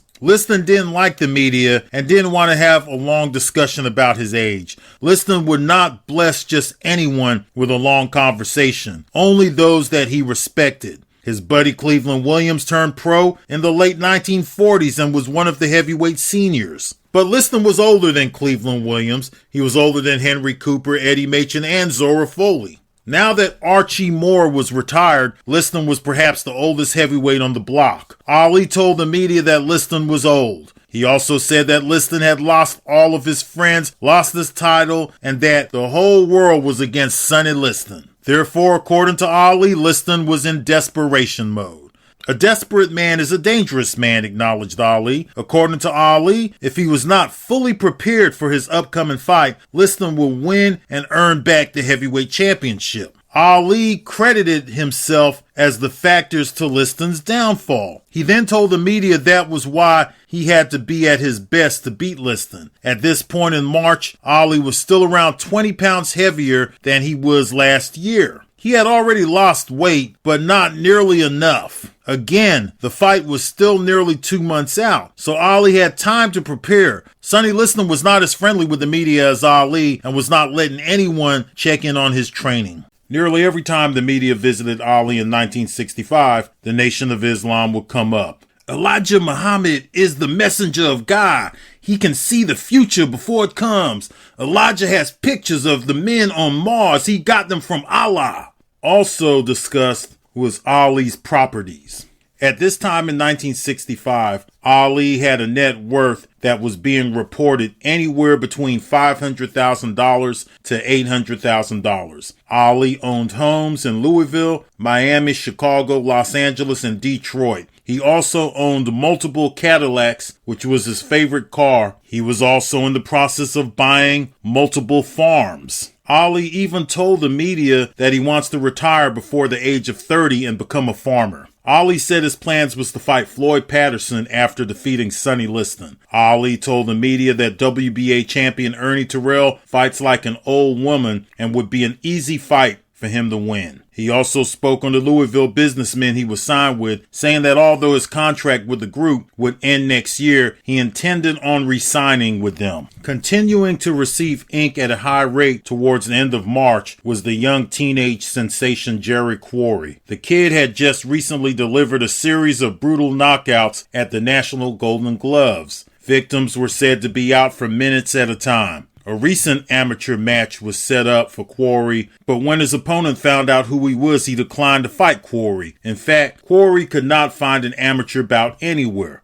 Quarry used the young power puncher Oscar Bonavena as an example not to follow in the pro rankings. The media was surprised at how much the kid knew about the heavyweight division and the sport in a whole. According to Jerry Quarry, Oscar Bonavena had moved too fast into a fight with the highly rated Zora Foley. Quarry said that he would be taking his time and that his first pro fight was coming within the next month or two. On March 30th, Jose Torres would upset Willie Pastrano, stopping Pastrano in the 9th round to become the new light heavyweight champion of the world. Turns out heavyweight champion of the world Muhammad Ali was right on his pick. But the new light heavyweight champion wasted no time calling out Ali. This left Ali with another option, but Torres had just won the light heavyweight championship at this time, and there was no serious demand coming from fight fans to see Torres as a heavyweight fighter. Torres was also being accused by fight fans, the legendary Archie Moore, and Ali himself of trying to be like Ali, mostly because Torres was a confident fighter. As for Willie Pastrano, he told Angelo Dundee not to worry about protesting. "I fought a terrible fight and took a beating. Any man that takes a licking like I got should think twice before getting back in the ring. I may never fight again." This would be the last time fight fans would ever see Willie Pastrano. March 30th, 1965 was the closing of an 83-fight career that started back in 1951. Long live Willie Pastrano. An interesting series of articles were ran on March 31st. The articles had to do with a fighter that defeated Muhammad Ali in the amateurs. The fighter was now a Marine. His name was Percy Price. Percy Price was the last man to defeat Muhammad Ali. Again, he defeated Ali as an amateur. In high school, Percy Price was a basketball player that played alongside Wilt Chamberlain. He was also a highly recruited defensive end. Percy joined the Marines in 1955 and was the top fighting Marine in the world, winning multiple tournaments in 1960. After having such success on the amateur scene in 1960, Percy found himself at the Olympic trials. This was going to be a different experience for Percy, as he was no longer being matched up against his fellow Marines.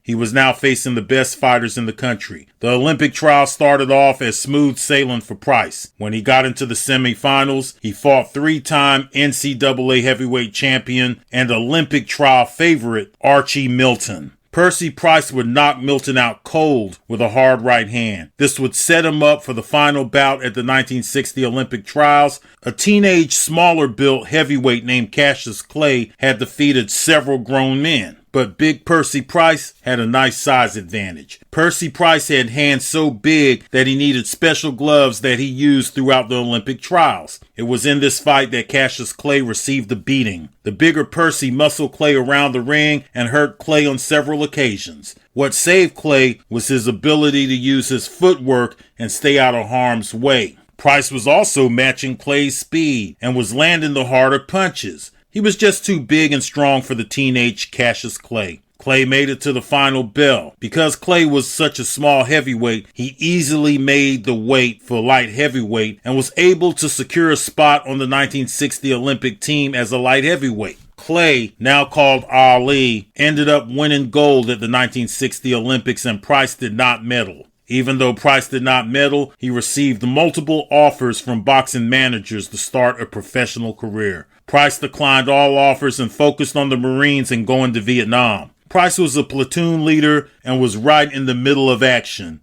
In fact, he led his troops in some noted battles, and on March 31st of 1965, the media finally caught hold of Percy Price in Vietnam. When they found him, he was set up in a 10 by 4 foot hole, strapped and ready for action.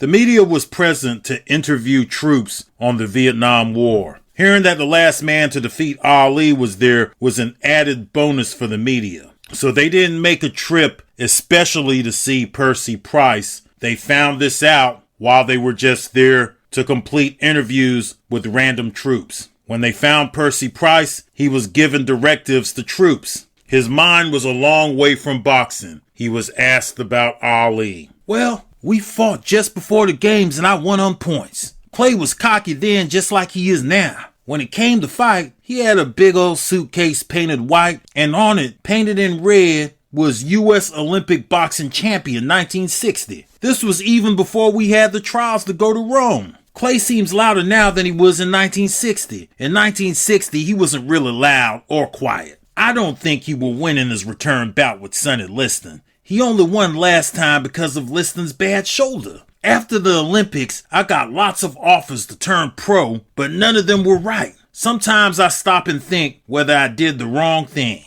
In 1965, Boxing International and Boxing Illustrated magazines would present their ratings at the beginning of the month. The ratings displayed here are for March of 1965. These two particular magazines still had the injured Cleveland Williams rated in the top 10. Sonny Liston was rated at number 1 in both magazines. The WBA champion Ernie Terrell was rated at number 3 in both magazines. Most ratings would be expected to look different in April. Once again, these ratings are for March. One thing that appeared to be solid was that most of the magazines had different ratings than the WBA. The WBA had removed Ali as their champion and had also removed Sonny Liston and Cleveland Williams from their ratings. In 1965, the fight fans would not see the new magazine ratings until 3 weeks to sometimes a month after the ratings had been revised. By the time the ratings were displayed in magazines and released to the public, the magazines had nearly developed their new ratings for the next month. On April 1st, fight fans that followed magazine ratings would have to wait weeks before observing the updated ratings for the month of April. Newspapers usually pull the boxing ratings from the magazines, so the fight fans was always behind regarding updates on the boxing ratings. Going into April, the fighter that was calling out Ali the most was the new light heavyweight champion Jose Torres. Torres had just defeated Willie Pastrana and was on a new high. He said that a smaller, faster fighter has a better chance against Ali than the bigger Sonny Liston. Torres also called out Floyd Patterson, but it appeared as though Torres would have to wait in line as Ali was already scheduled to fight Sonny Liston. According to Ali, if he defeats Liston, his following fight would be a fight with former heavyweight champion of the world Floyd Patterson. So Floyd Patterson really didn't want to fight Jose Torres either. Ali, of course, responded to Torres with laughter. According to Ali, he would fight Torres, but only if the fight fans demanded it. Ali told the media that Torres was too small and would be better off focusing on the light heavyweight division. April 7th, 1965. Muhammad Ali, who was still being inked to being a little overweight, has found a new location for his training camp, as he would soon have to change his camp location from Miami to Massachusetts. This was a condition outlined in Ali's contract regarding the upcoming rematch with Liston. According to the contract, Ali had to be in Massachusetts no later than May 4th, so Ali's plans were to take a few days off in early May and check into his training location May 5th. His training location, as of now, appeared to be a motel. On April 7th, Ali would bring 2 additional sparring partners into his training camp. He brought in heavyweight Dave Bailey and childhood friend Jimmy Ellis, who was a middle to light heavyweight. Ellis was brought in for speed. Ali was being reported to be down to between 220 pounds and 225 pounds and was spending the majority of his training camp participating in heavy sparring. According to Ali, he had ballooned up to 245 pounds at his highest weight. Ali told the media that he let himself get fat eating everything in sight. He said that he's naturally a big man and can weigh up to 230 pounds and be in shape if he wanted to bulk up and carry some additional pounds. While Ali was making his adjustments, Liston was shooting a movie taking on a role as a 1930s boxer. Some boxing experts were critical considering the fight with Ali was 6 to 7 weeks out. Where could Liston find the time to travel from Colorado to California and act in a movie?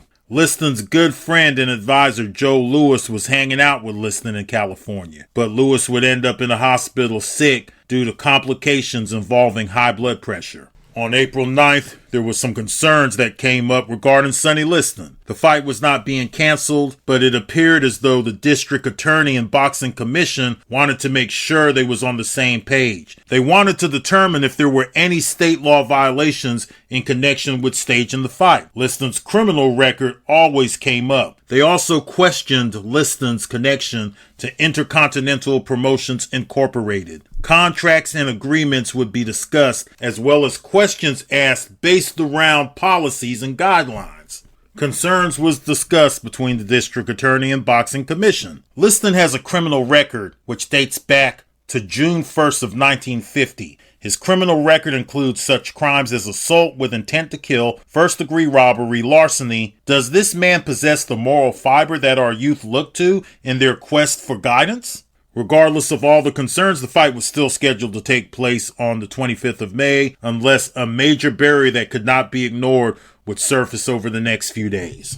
To top off April 9th, German fighter Karl Mildenberger would fight American fighter Kirk Barrow. The fight would take place in Germany. Kirk Barrow had lost his last two fights, suffering losses to Cleveland Williams and the allegedly mentally unstable Willie Richardson.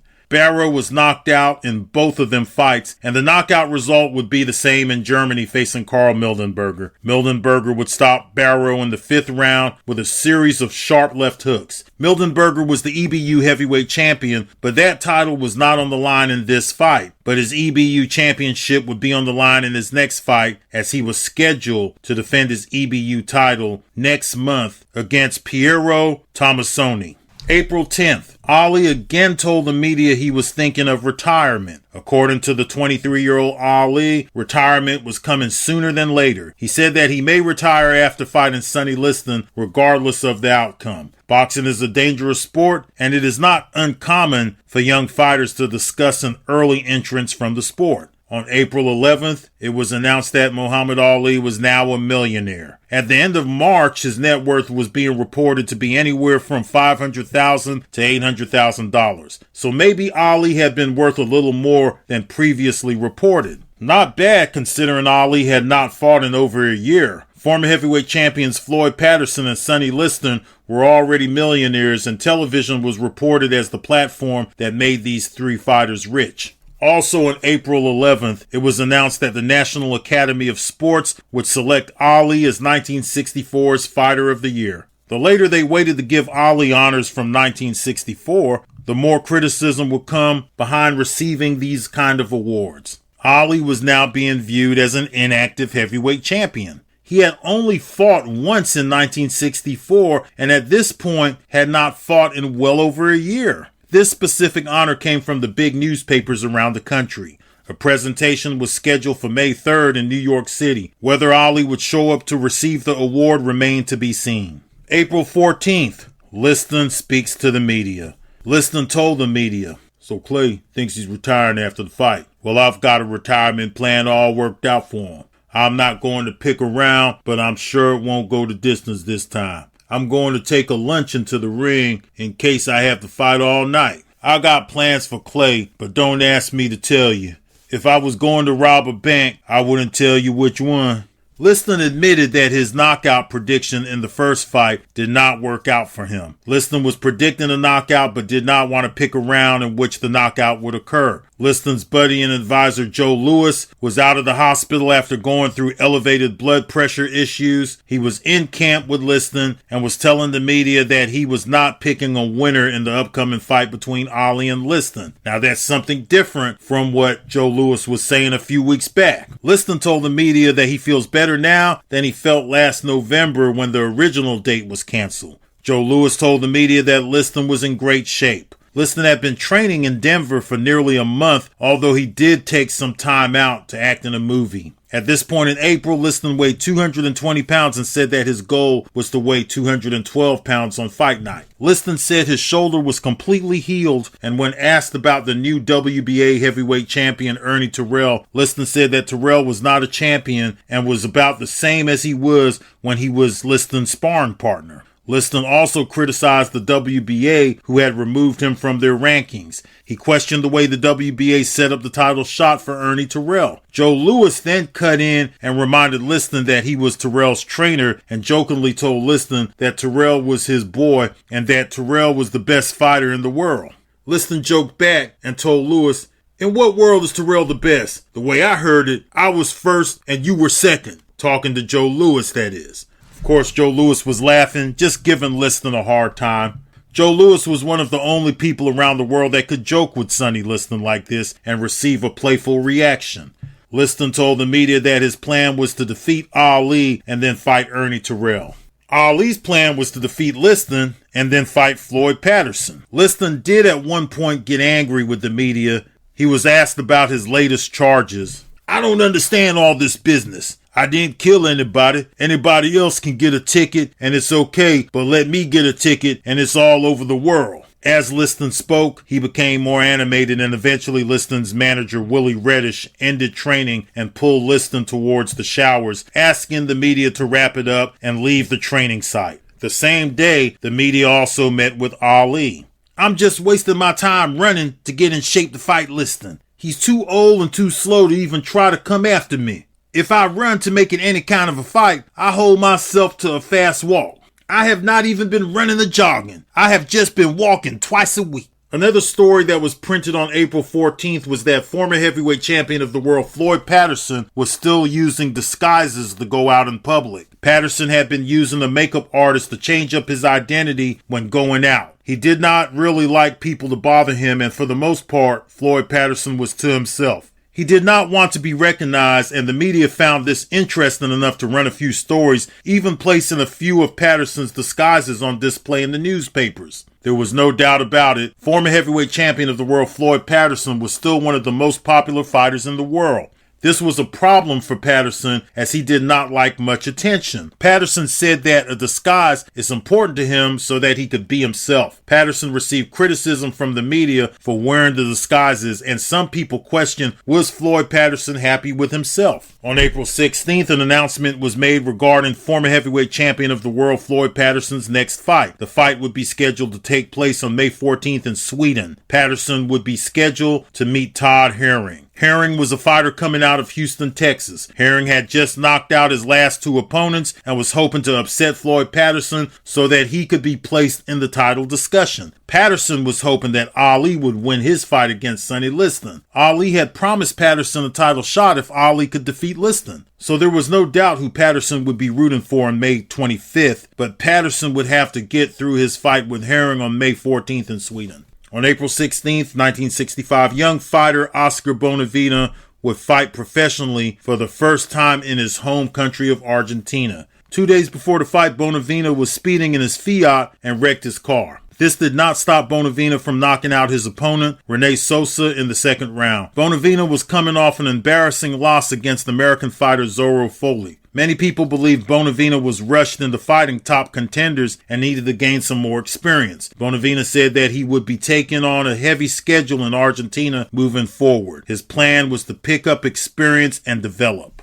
On April 17th, it appeared as though all investigations were over regarding the fight and rematch between Ali and Liston. It appeared as though the fight would actually take place in Boston. Even though Liston was not as inviting to the media as Ali, Liston could not always avoid the media. When Liston was asked by the media if he thought he would win the rematch against Ali, his reply was, "Don't you think I could beat him? Do you think he's a fighter? I don't think he's nothing at all." Liston was also still calling Ali by Ali's birth name, Clay. Ali knew this but did not hassle Liston the way he hassled Floyd Patterson and Ernie Terrell. Even though Ali had stopped Liston in the first bout, there were several fight fans and experts favoring Liston to win the rematch. More news coming out on April 17th. New WBA World Heavyweight Champion Ernie Terrell said that he has had issues securing a big money fight against one of the top heavyweights. According to Terrell, Floyd Patterson, Ali, and Liston had no interest in fighting him. Now, Sonny Liston did say he would fight Terrell if he defeats Ali on the 25th of May.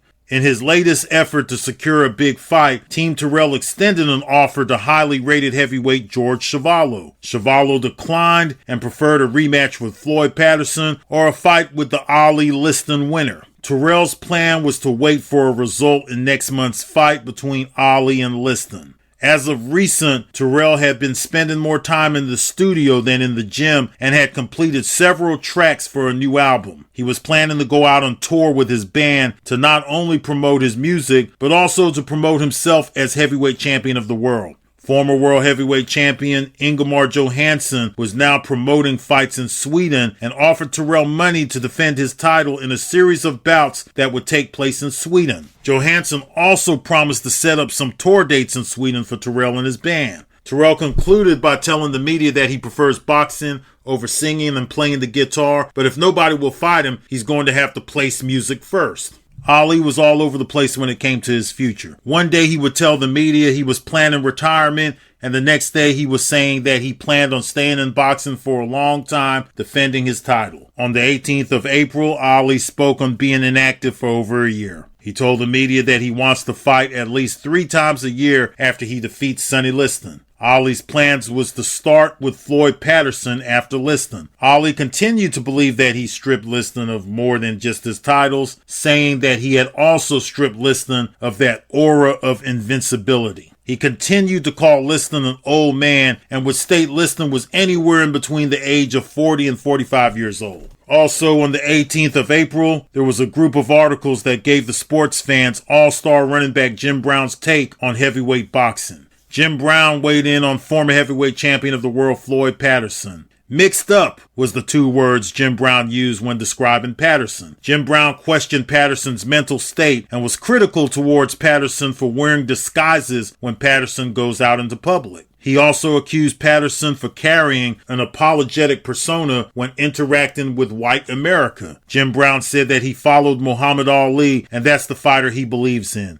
Jim Brown admired Ali's courage as being a fighter that was not afraid to tell the media what's on his mind. Ali did indeed have more room to be outspoken than Jim Brown, who was still playing professional football. Athletes coming from the sports of football and basketball, more so team sports, did not have the privileges of a professional fighter, as they represented the sport of football and whatever team it was they were playing for. As of recent, Jim Brown had been getting a little bit more bold with the media.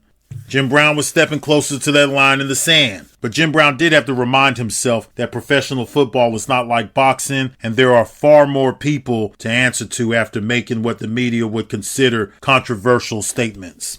Jim Brown didn't walk as lightly as he did earlier in his career with the Cleveland Browns. Brown had recently signed a big-time movie deal and appeared to be looking past the sport of football. But Jim Brown was still performing at peak level. Could Jim Brown be looking for an early retirement from the sport of football? Football, like boxing, is a sport that retires its athletes due to wear and tear. But Jim Brown seemed to have other plans. As of right now, he did not like the way Floyd Patterson was behaving in front of the media. He compared Ali and Patterson and said that not only is Ali the better fighter, Ali is a man that stands up for black people, unlike the former heavyweight champion of the world, Floyd Patterson. April 19th, 1965, Toronto. George Chuvalo was back and would be fighting experienced fighter Omaha, Nebraska's Bill Nielsen. Chuvalo was a top 5 heavyweight and was coming off a decision loss to former heavyweight champion of the world, Floyd Patterson. According to the Associated Press, the only fighters rated higher than Chuvalo were, of course, the 2 champions, Muhammad Ali and Ernie Terrell, followed by contenders Sonny Liston and Floyd Patterson. Even though Chuvalo had lost a recent fight facing Floyd Patterson, Chuvalo was still in line for a title shot with Ernie Terrell. Chuvalo was offered an opportunity to fight Terrell, but decided to decline and work towards a shot at the winner between Muhammad Ali and Sonny Liston. As of now, Floyd Patterson was being offered offered a title shot if Ali would defeat Liston. If Sonny Liston wins the upcoming fight with Ali, Liston's plans was to fight WBA heavyweight champion of the world Ernie Terrell in a unification bout. Chuvalo's fight against Nielsen was a stay busy fight. Bill Nielsen had a record of 21-5-1. He had lost key fights, losing to fighters such as Tom McNeely, Billy Walker, and Brian London. Nielsen had won his last fight, defeating Johnny Prescott of England. Prescott had been disqualified in that fight for excessive headbutts. This was a big opportunity for Nielsen. Nearly 6,000 people had showed up to this fight to watch this fight live. The 25-year-old Nielsen gave Chuvalo problems early utilizing a steady jab and even had Chuvalo's nose bleeding throughout the fight. But Chuvalo was too strong for Nielsen. Chuvalo was a pressure fighter that would break his opponent's will. He pressed his opponents with a high-volume body attack. As his opponents dropped their guards, Chuvalo would open up to the head. As the rounds rolled by, Nielsen was breaking down. The fight was finally stopped in the 8th round, putting an end to the punishment being dished out by George Chuvalo. After the fight, Chuvalo called out Floyd Patterson. Chuvalo only received $8,000 for this fight and was pressing for a higher payday. He was being discussed as a direct opponent for the winner of Ali vs. Liston. Would it be better to consider the offer coming from Team Terrell for a shot at Ernie Terrell's WBA title? It still appeared as though Floyd Patterson was going to get that shot if Ali won and Ernie Terrell if Liston won. So maybe it would be better for Chuvalo to fight Ernie Terrell. Plus, if Chuvalo could win the WBA world title, he would be more marketable. This was the kind of ink that was coming from the media. A unification bout between the winner of the upcoming lineal championship bout between Ali and Liston would be a big money fight. That's if Chuvalo could beat Ernie Terrell. Plus, Chuvalo would earn more money fighting Ernie Terrell than any other fighters outside of Ali, Liston, and Floyd Patterson. But Chuvalo was not crazy about fighting Terrell and had already passed on the opportunity. If not Terrell, Ali, Liston, or Patterson, Chuvalo would be better off to stay active and build up his record. There was other dangerous heavyweights in the environment. Zora Foley and Carl Mildenberger was out there. Henry Cooper was there. There was also young fighters like Thad Spencer available. Foley had already defeated Chuvalo a little over 2 years earlier. Foley was a high-risk fight. In fact, Foley was known as one of the most skilled, fundamentally sound fighters out there. Chuvalo seemed to be in line for a lineal title shot after Floyd Patterson. April 20th, England. Muhammad Ali's sparring partner Chip Johnson was knocked out cold from a left hook in the very first round facing Henry Cooper. Chip Johnson was out cold for around 3 minutes and could not remember Henry Cooper knocking him out when he finally regained his senses. The British media placed an emphasis on Johnson being Ali's sparring partner. Ali was not very nice to the British media when he fought Henry Cooper in 1963. He told the media that the British fighters were not that talented. He also made some comments on British women and said that American women are prettier. Before Chip Johnson left Miami, Ali told him that he better bring home a victory or he would be fired upon returning to Florida with a loss.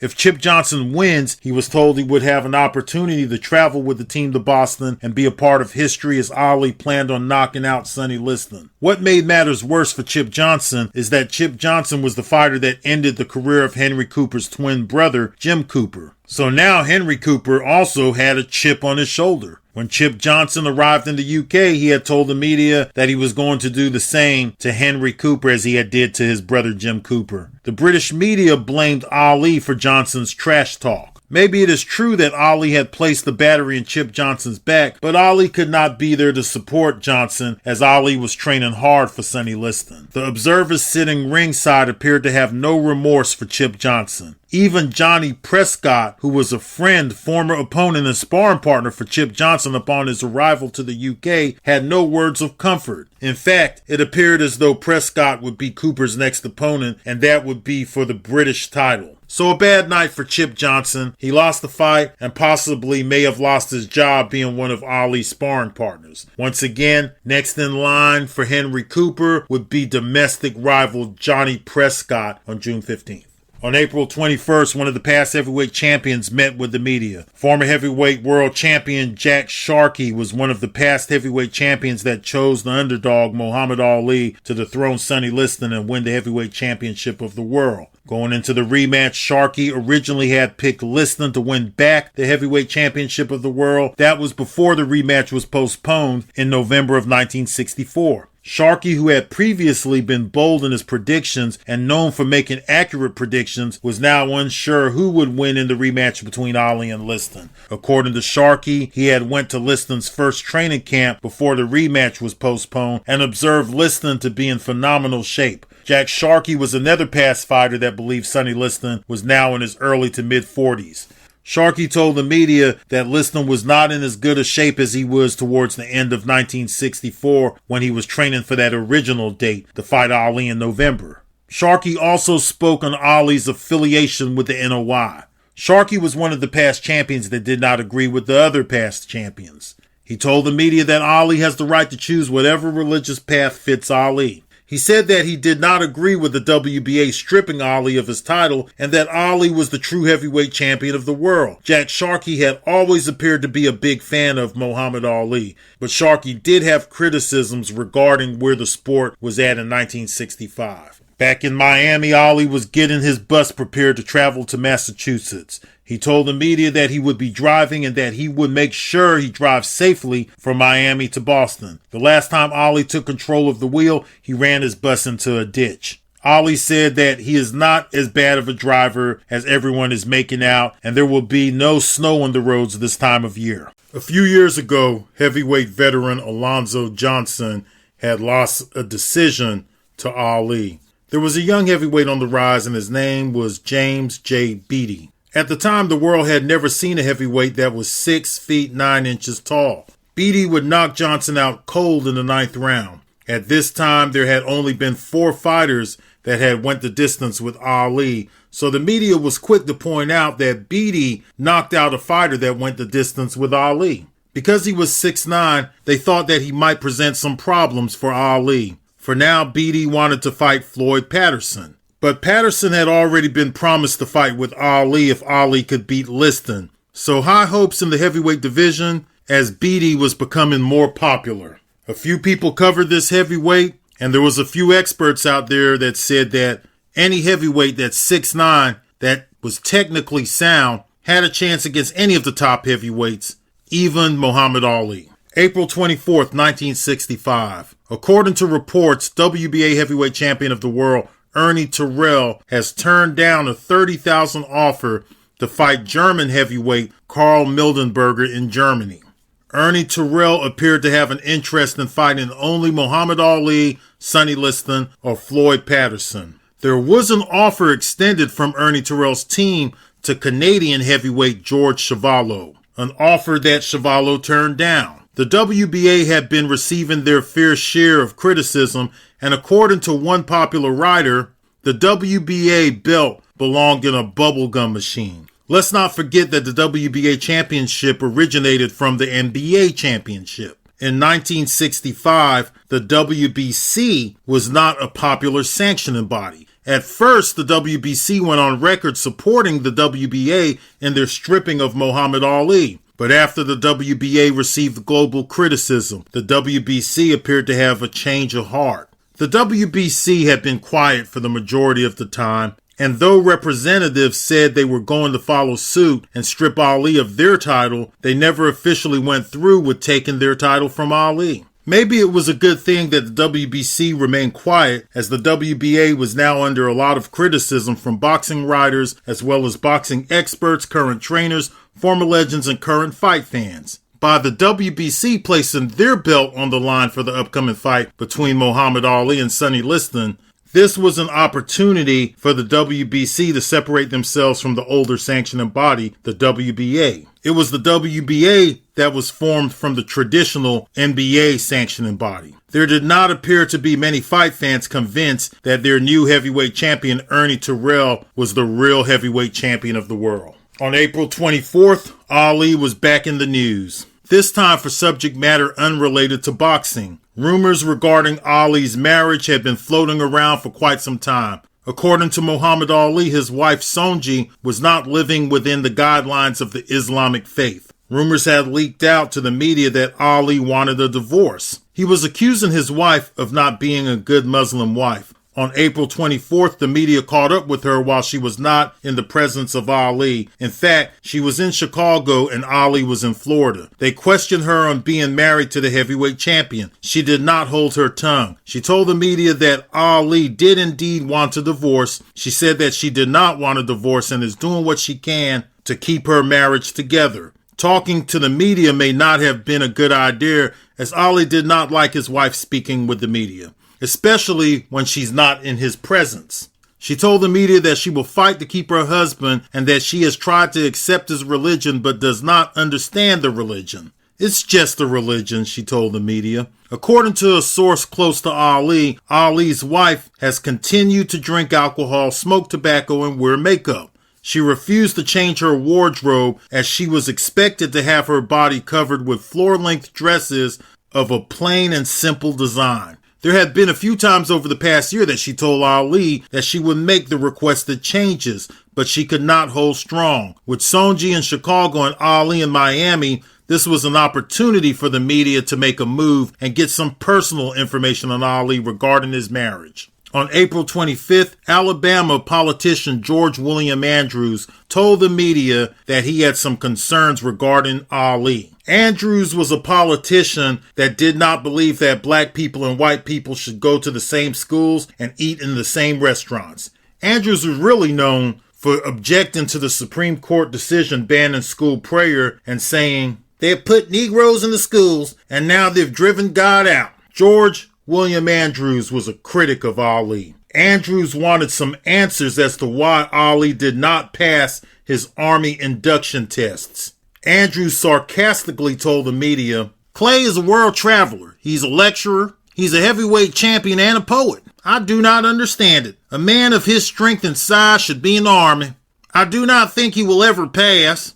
He is too smart to pass that examination." Andrews and other Southern politicians wanted Ali tested again. They believed Ali should be obligated to serve America in Vietnam. At the same time, Andrews did not believe black people should be able to go to school with and eat at the same restaurants as white people. However, he did take an interest in the amount of attention Ali was receiving. Ali was being called a draft dodger. However, the 1965 media would give Jack Dempsey a hard time and accuse him of dodging the draft during World War I.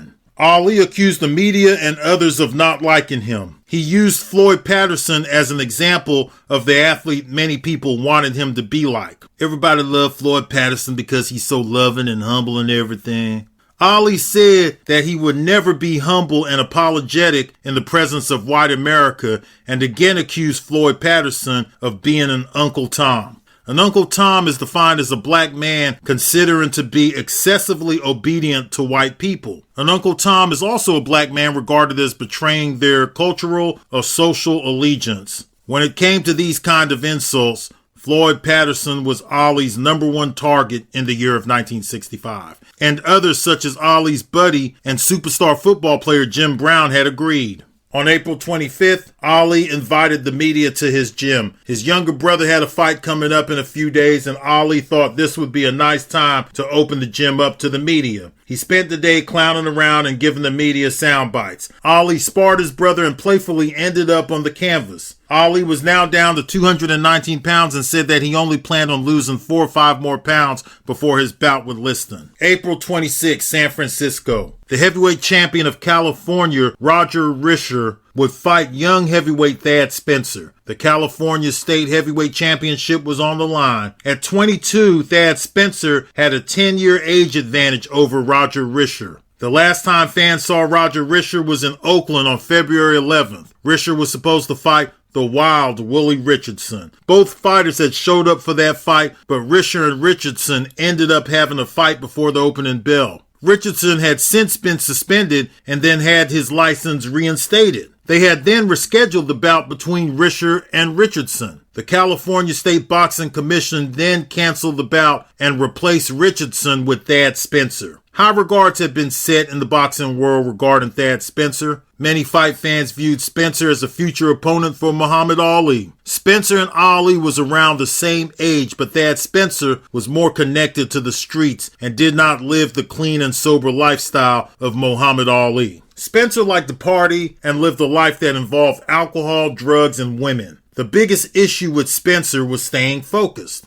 Over 3,000 fight fans had showed up to watch the California State Championship match. Unfortunately, many of these fights were not televised. Spencer would outbox the older Risher throughout the whole 12 rounds of the fight. He would knock Risher down in the final round with a hard left followed by a right hand. Risher would get up to finish the bout, but would lose his California State title. So a unanimous decision win for Thad Spencer. Spencer now had the California State title, one step closer to a shot at Ernie Terrell, which was the champion Spencer wanted to fight first. Let's not forget Spencer was really good friends with Eddie Machen, and he wanted to avenge Machen's loss to Ernie Terrell. Towards the end of the month, Sonny Liston and Ali would have to move their training camps to Massachusetts. Liston had already completed some training in Massachusetts, but at some point had left the state and returned to Denver. He was scheduled to return by plane, and Ali would drive his bus from Miami.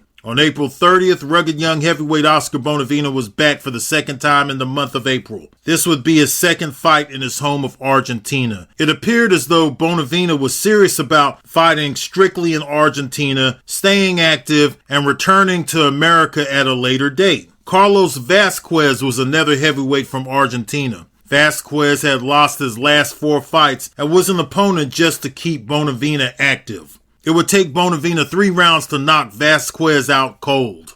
April 30th was also the day Ali spent time finishing up preparations on his bus for passengers that would take the ride with him from Miami to Boston. Passengers would include his team and the media. Ali wanted the media to travel with him to keep updated articles and stories in circulation. I'm taking a lot of riders with me, and I want to make sure they are all comfortable. I lose the riders, I've lost the world.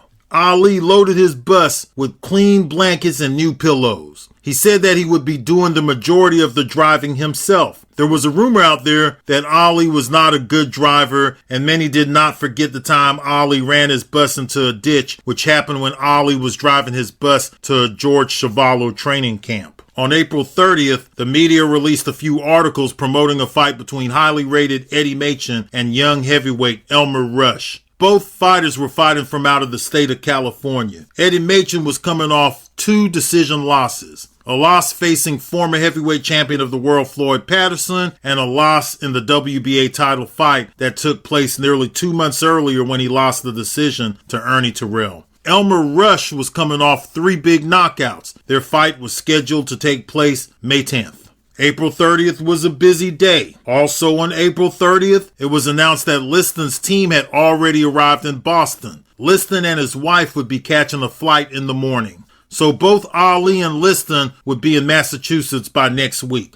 Ali's trip would take a little longer as he was driving his bus into Boston from Miami. On Ali's last day in Miami, he was given a road map and joked with the media about doing the majority of the driving. In 1965, driving was still decades away from GPS tracking devices to assist him with directions, so hopefully Ali would be ready to make the trip in a timely manner. Ali and his team hit the road Friday morning. Ali's bus was being followed by an additional vehicle being driven by Ali's younger brother. On the bus was Ali's team, which included an additional driver, a personal photographer, along with 5 members of the media. Also back with the camp was Ali's wife, Sonji. According to rumor, their marriage had been on the rocks, but the young couple appeared to be on good terms. Ali and his wife joked in front of the media, and when asked by his wife to take out the trash before they hit the road, Ali jumped up to complete the task and even made a comment that you have to keep the woman happy. He also told her to calm down as she shouted out directives.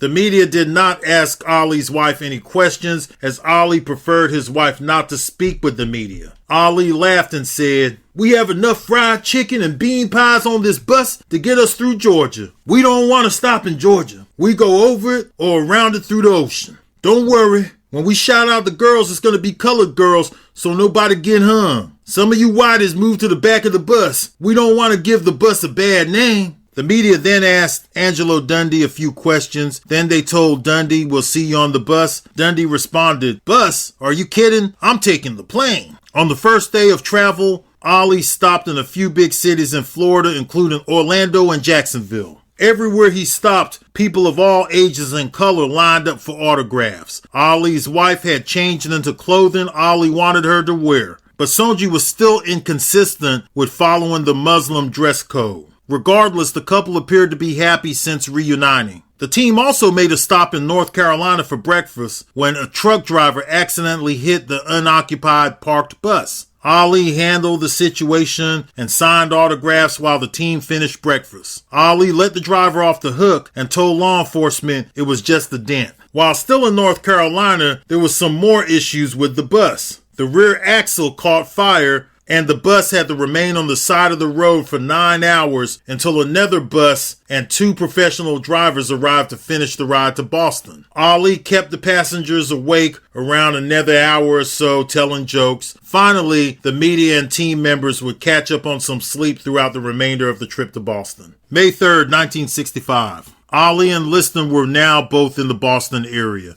According to some of the passengers, the bus ride was said to be draining. Ali addressed the media. If it wasn't for me, Sonny Liston would be a criminal and a gangster. I done cleaned him up. How did I wind up the villain for this fight? Also, the latest odds had Liston an 8-5 favorite. Ali spoke on how the bus ride had went and then focused his energy on Sonny Liston. Liston may not show up this time. It has been revealed to me he's scared, so I have to lighten up on him with my gimmicks. I have livened up the fight game. Floyd Patterson told me he wouldn't have got the George Chuvalo fight without me. They all owe me a check, especially Liston. He's been locked up in jail, beat up policemen, been drinking and smoking. I done cleaned him up, yet he's the good guy for this fight. I'm all clean living. I'm the light of boxing. I'm boxing itself. And yet, I'm the villain. It just means I have to fight twice as hard. So I hear Sonny Liston is an 8-5 favorite. I'm going to pull the biggest upset in history in this fight, and there'll be no more question about who's champion. Ali, who was training outside of Boston, told the media that he was down to 213 pounds and will probably weigh less than 210 pounds on fight night. Ali also would write "beer on the loose" on any Liston picture that was within his reach. This also included all the posters at his training camp. The media spoke with Liston on May 3rd. Liston did not like the media very much. His trainer and past fighter, Willie Reddish, did most of the talking. We are planning the trap for Clay, and that's the most I can tell you. However, Reddish did give the media some additional information. He told the media that Liston will not chase Ali around like he did in the first fight. Reddish said that he knows Ali is lightning fast, but said that he has the right sparring partners to mimic Ali's style, and said that Liston will be continuously sparring with his sparring partners to prepare for Ali's speed. According to both Willie Reddish and Liston himself, Liston had a sparring partner that was just as fast as Ali. Both said that this particular sparring partner was also better than Ali and may one day be the heavyweight champion of the world. His name was Amos Big Train Lincoln. Lincoln did not fight like Ali in his bouts, but according to Liston and his trainer Reddish, Lincoln could emulate Ali's style and he could do it very well. Liston also said that he had a retirement plan made out for Clay and that his plan is to get his championship back and remain in the sport.